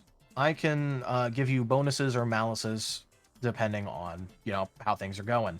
If you come up with a really clever way, I may just straight up give you a couple of bonus dice to roll in your pool. If your die pool is over twice the task difficulty, you can auto-win. You just take half. Huzzah. It's the equivalent of taking 10. You can't do this in extremely stressful situations, but you can in the day-to-day. The way that the dice work is a 1 through 5 is a failure, a 6 through 9 is a success, and a 10 is a success and a potential critical win. It also doubles the amount of success you get from that one dice.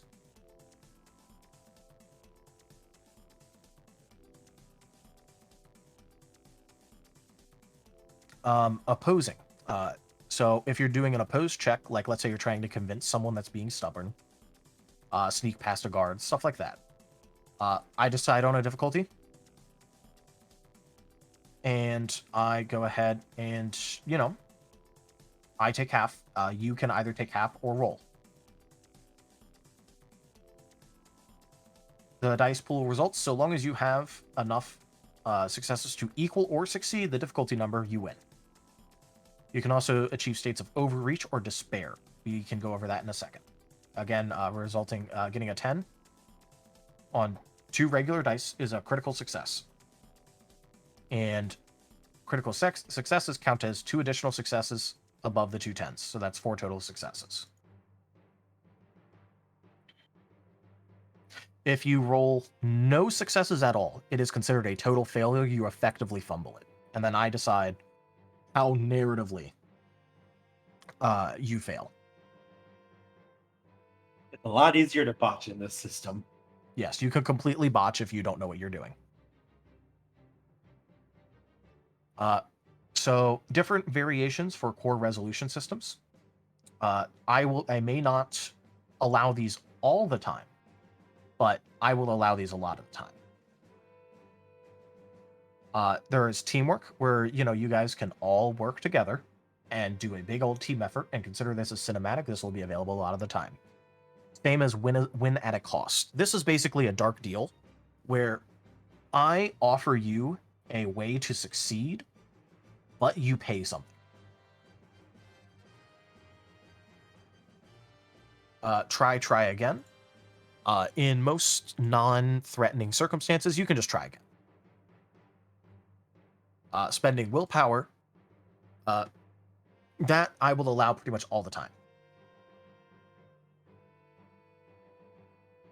Spending willpower is perfectly fine by me because you are sustaining damage to your willpower, which you need to basically roleplay to get back.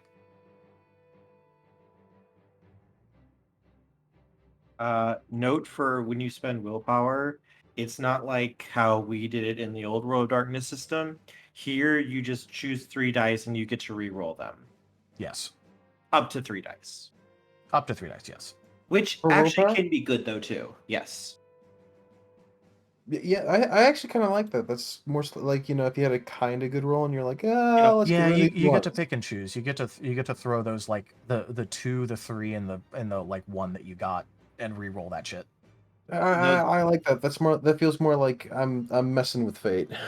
The one thing you have to watch out for in this system is you're basically actually taking a point of small damage to do it. You are effectively going, I will this to happen, no matter the consequences. Which, to be fair, can lead to some really cool role playing stuff. Oh yeah. It's just it's not free.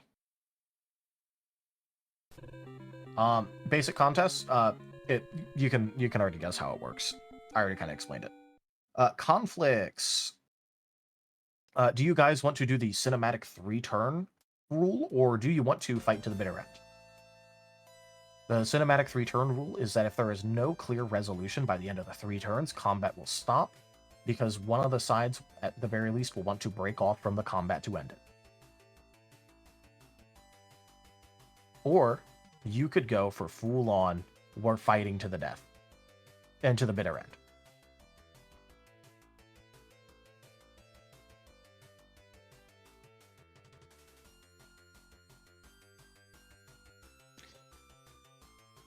I feel like that would be like it would depend on what we're fighting, kind of thing. Yeah. Okay. So we'll rule that on a case by case.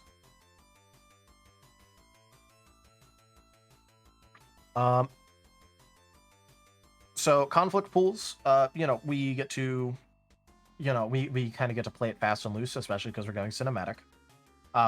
They both roll simultaneously, and most successes win that turn of the conflict. The winner subtracts the loser's successes from their total and applies the remainder as damage. This means that you get to do defensive damage. And it means that if you start swinging at someone with a sword, and you have, a tire iron, and they stab you, you take the damage.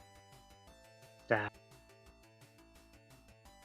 Ranged weapons, shooty shoot. There can be one-sided attacks, by the way. If you don't, let's say, you don't have a gun and someone's shooting at you, you're kind of shit out of luck, they just get to shoot at you. You can gang up on them to make people lose dice, and people can gang up on you to make you lose dice. This means, for example, if Ashton, your illustrious leader, charges forward to save you guys, and he gets surrounded, you may want to help him. Each extra person after the first one takes away 1 dice from that pool that they're defending against. Each successive opponent. Yes. Sorry. Yes. So if you're going against 5 other people, it's going to start getting bad. Yes. So, maybe don't let your, your get out of jail free card get surrounded.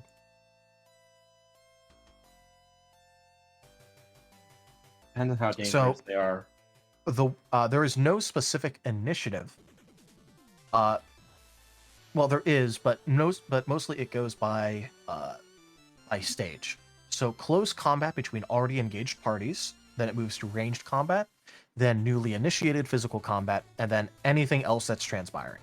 So if you're doing skill checks in the background, if you're hacking something, if you're desperately trying to pry open a door, you go last. If there are ties, you compare dexterity plus wits.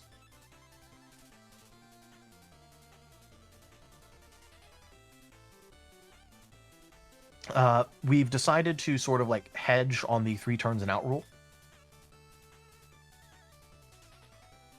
So we will do that on a case by case basis. Damage. I kind of already mentioned this. It is superficial versus aggravated. Just so that supernatural creatures are special cases, and if you shoot them with the gun, they probably won't suffer aggravated damage by default. And by most likely, I mean unless you're shooting a werewolf with a silver bullet, it's not really going to deal aggravated damage. Or if you're not shooting a vampire with dragon's breath ammunition, it's not going to do aggravated damage. Which means that if you're not dealing aggravated damage, at most you're going to knock them out for a time, in which case you better like be able to drag them somewhere and contain them.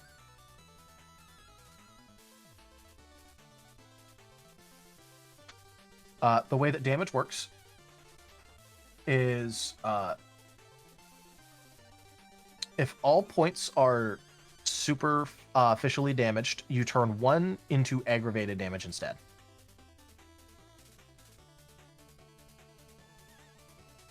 Once you sustain enough damage of either type or a mix to fill your tracker, you are impaired. Impaired characters lose 2 dice from all relevant die pools. Physical pools from impaired health, social and mental pools from impaired willpower, and any other pools the storyteller believes to be similarly impaired. At the storyteller's discretion, human characters under their control are incapacitated at this stage. So like if you're fighting enemies. For every level of damage of either kind, superficial or aggravated, the character takes while impaired, convert 1 previously sustained superficial damage to aggravated damage on a 1-for-1 basis. Remember to have superficial damage as usual before converting it. A character with their tracker completely filled with aggravated damage is out of the conflict, possibly permanently. In a physical combat, they are comatose or dead in most cases.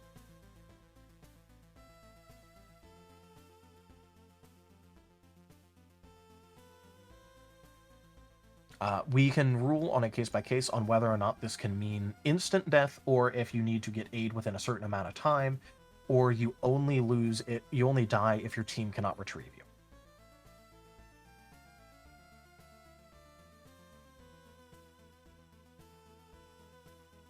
So what are you guys leaning for in terms of that? I would probably lean to. Oh, go ahead. I would lean towards either like you only die if the team can't get to you, or the you have so many turns to get to them. Okay, Yeah, because we are doing cinematic, but I want to double check with you guys. I kind of lean the same way because it's like sometimes in the system, like if your enemy just rolls lucky, there's nothing you can do to prevent getting one shot, even if you take all the prep in the world. Yeah, I can agree with that.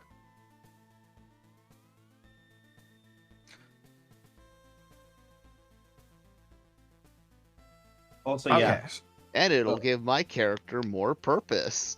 yeah. You want to avoid damage in this system. It's hard to usually get rid of damage. Yeah. Okay, so on a couple things, 2 things. Danger and desperation. These are cell-wide. These affect all of you. Desperation. Desperation is a tracker that spans 1 to 5 boxes. It represents the state of urgency or even the anxiety in the cell and dictates the amount of desperation dice, see below, that an individual hunter can add to their pool when calling upon their drive. The higher the desperation, the stronger both the hunter's drives and the risk for danger and despair. Desperation increases as a result of adversity and decreases when things favor the cell. This usually happens at the end of major scenes where the fate of the hunters, their quarry, or innocents are at stake. While the individual story and storyteller should ultimately dictate the exact conditions for desperation increase or decrease, here are some common examples of desperation increases when 1 or more of the hunters suffer serious injury or death. The quarry manages to escape or advance their agenda despite the efforts of the cell. The cell failed to prevent harm to innocents as a result of the actions of their quarry. And desperation can decrease when the hunters manage to gain vital information about their quarry without increasing danger. The hunters prevented the harming of innocents while accomplishing another objective. And the hunters managed to seriously harm or damage their quarry directly or by proxy. These are examples, but this shows that when it basically in this system, when it rains, it pours.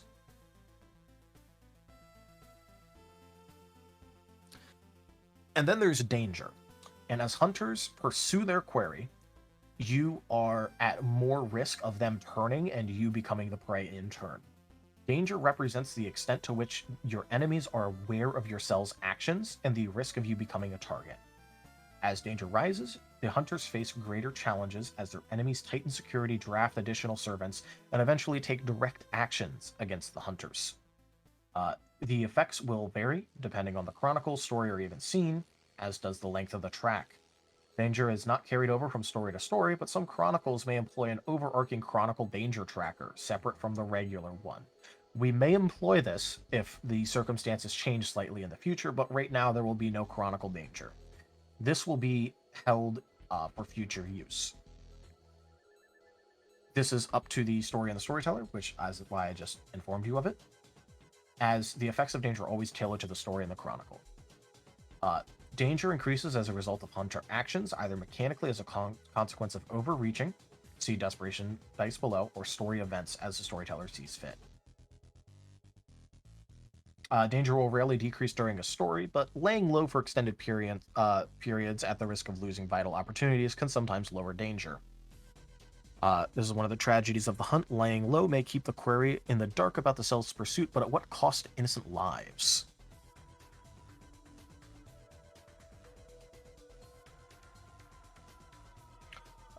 You can go ahead and read the flavor text for what the various consequences of danger, but I will give, once you reach a new danger threshold, I will inform you of the effects that are taking place.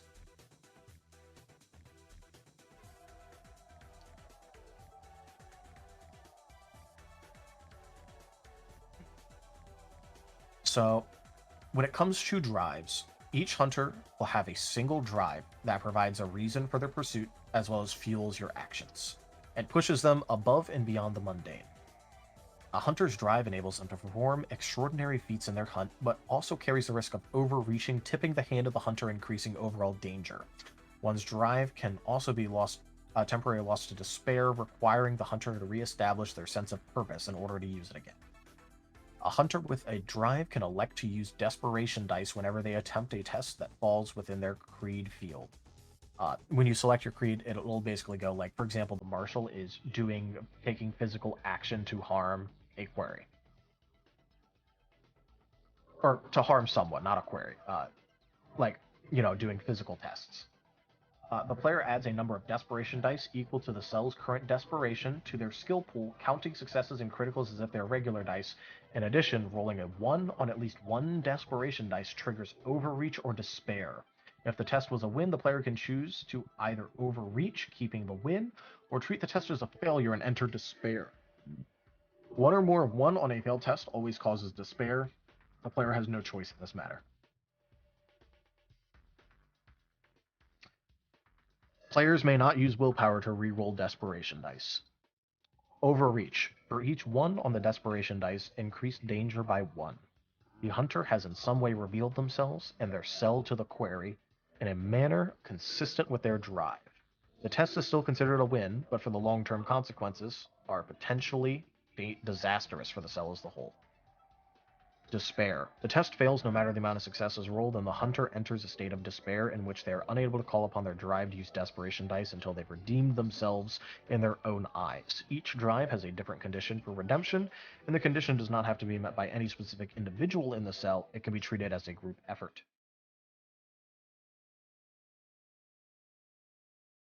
So on various creed fields, there are examples there.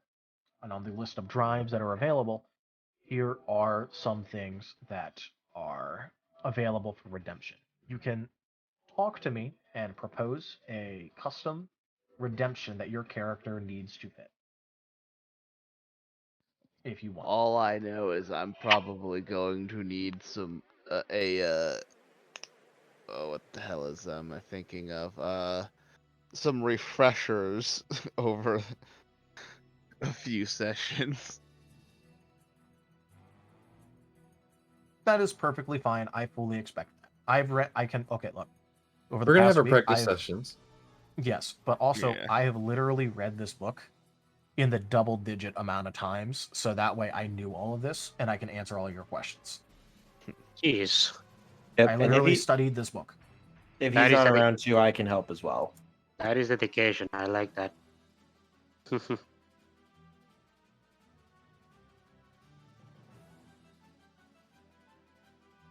And it is now 11. Yes. That's why I rushed through it as fast as I could. After this, it just goes into the storytelling. We already discussed Chronicle Tenets. We already know the mood that we want to go for this. And we want to know, like, you know, we already know all the stuff that we kind of need for this, right?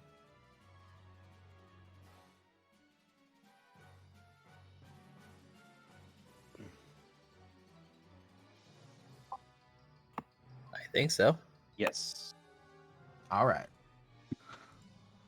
So there is just like, as a quick recap, this game is heavily focused on roleplay, custom creation, and you know, ingenuity in what you're rolling and what you're doing. It is not it is not a crunchy rule system. It is very much think about what you want and ask me. We are going cinematic, which means that I will give you guys options for doing a bunch of cool cinematic shit, with the other shoe dropping being the fact that your enemies now get to do very cool cinematic shit as well. Mm-hmm. So if you get to dive out of the way of an exploding bomb, so do your enemies.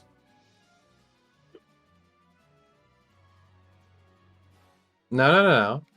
When things are cinematic, all the good guys get all the benefits, obviously.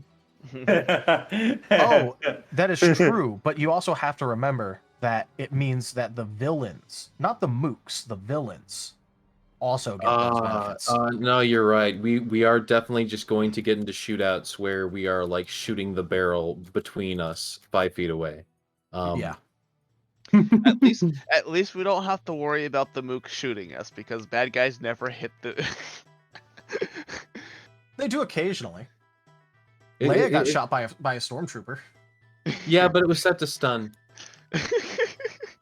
That's fair, but she still got shot. Also, Kenku, this is Hunter the Reckoning 5e. Oh my! But I'm getting tired. I know I had to rush at the end there, but that is everything important about the system.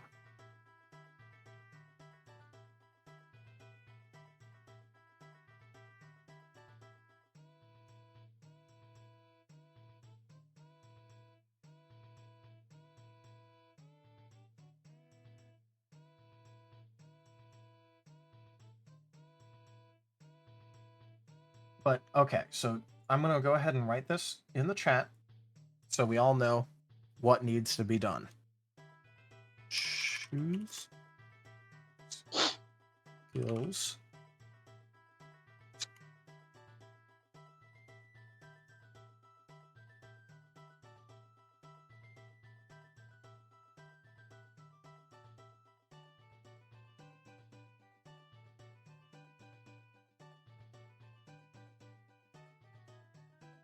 So the overall list of things that we needed to do was, lock in skills, choose edges and perks, list out opinions on your fellow party members. If you already have a name in mind, which I know some of you do, go ahead and drop it in the Guild Tales chat. That way people know who's who.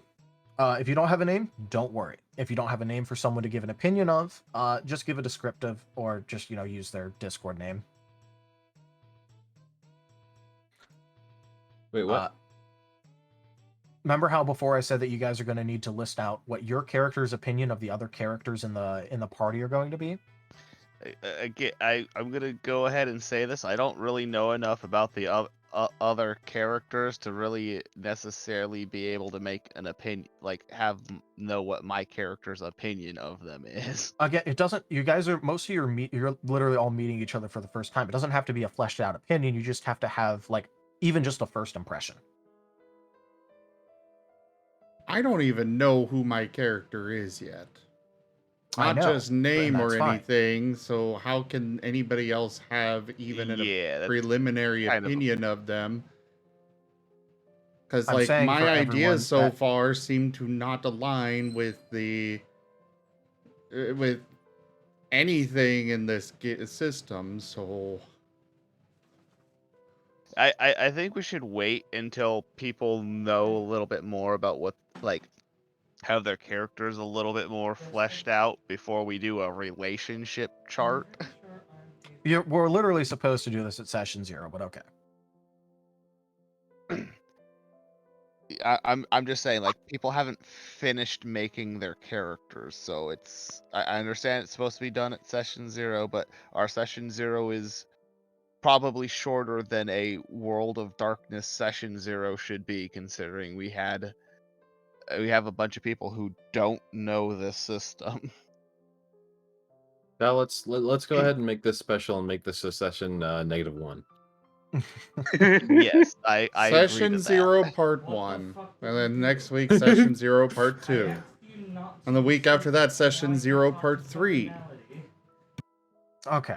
And so I talked about this with a couple people, mainly people that had more like fleshed out characters already.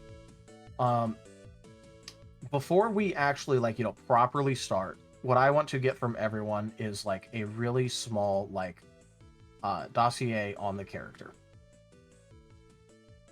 Not large, just small, talking about things where it's like how to describe this, like, because you're going to be working for an organization, so just imagine like the organizational file that would be on you, where it's like basic backstory, how they act, and then just shit like that, like really small time stuff. This can help you think about things, as well as those questions that I wanted you to look through for the finishing touches on page 81. And it could help you flesh out ideas for your character.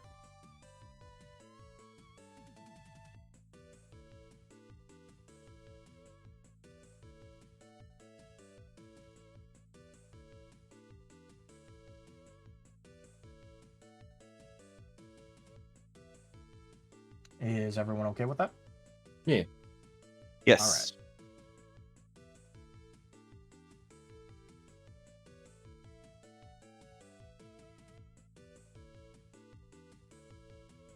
So I guess I am good with calling it here then. Just a reminder that you guys, for those of you who haven't literally basically finished everything, just think about it in the interim. You can talk with me and message with me on Discord in order to get advice, go over things, stuff like that.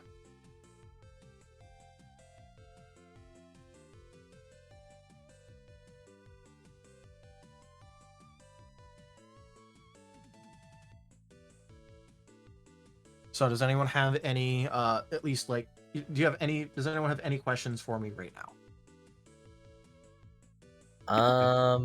I send you the page by basically taking the link at the top, right? Yes, after you save it. Okay.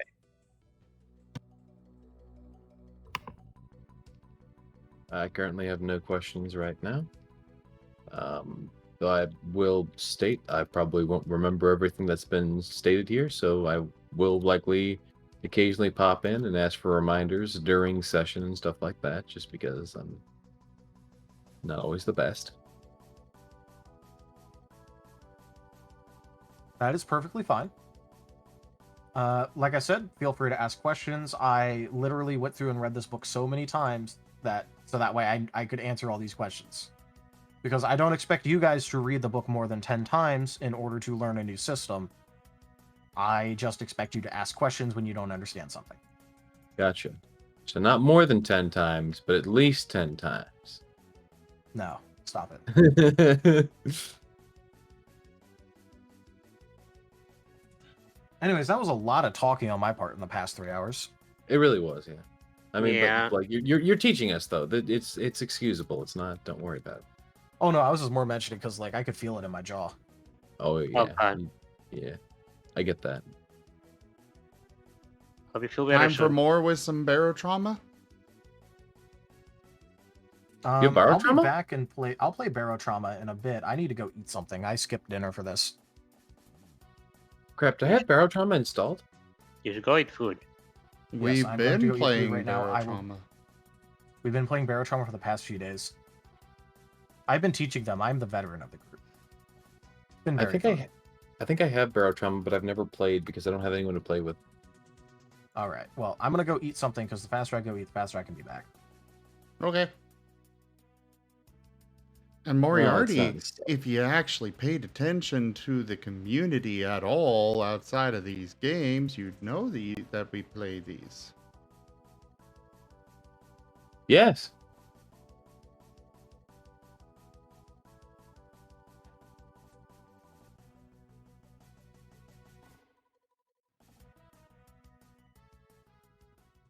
Well, I'm heading to bed now. I, I, I, I'm, I'm gonna need a lot of refreshers for this, for all of these things. Jeez. Good night, guys. Good night. Sleep well. Good night. Good night. All right, everybody, thank you for joining us for this little tabletop prep session. Definitely going to need a lot more time with this new system, but check out our website, zgfgaming.com. We've got links for our Discord, Telegram, Twitter, Patreon, and more. There on the website, as well as down in the description below through our link tree. Thank you to my patrons, donators, and subscribers. It is because of your support that I'm able to continue bringing these streams to you all. I really cannot do this without your guys' help and support, so thank you. Consider becoming a patron over at patreon.com/zgfgaming. It is one of the best ways to support the channel, though you can also do so by simply sharing the stream around. But for now, thank you all so much for joining, and I bid you the most fondest adieu. Bye, guys. Goodbye. Goodbye. Bye bye.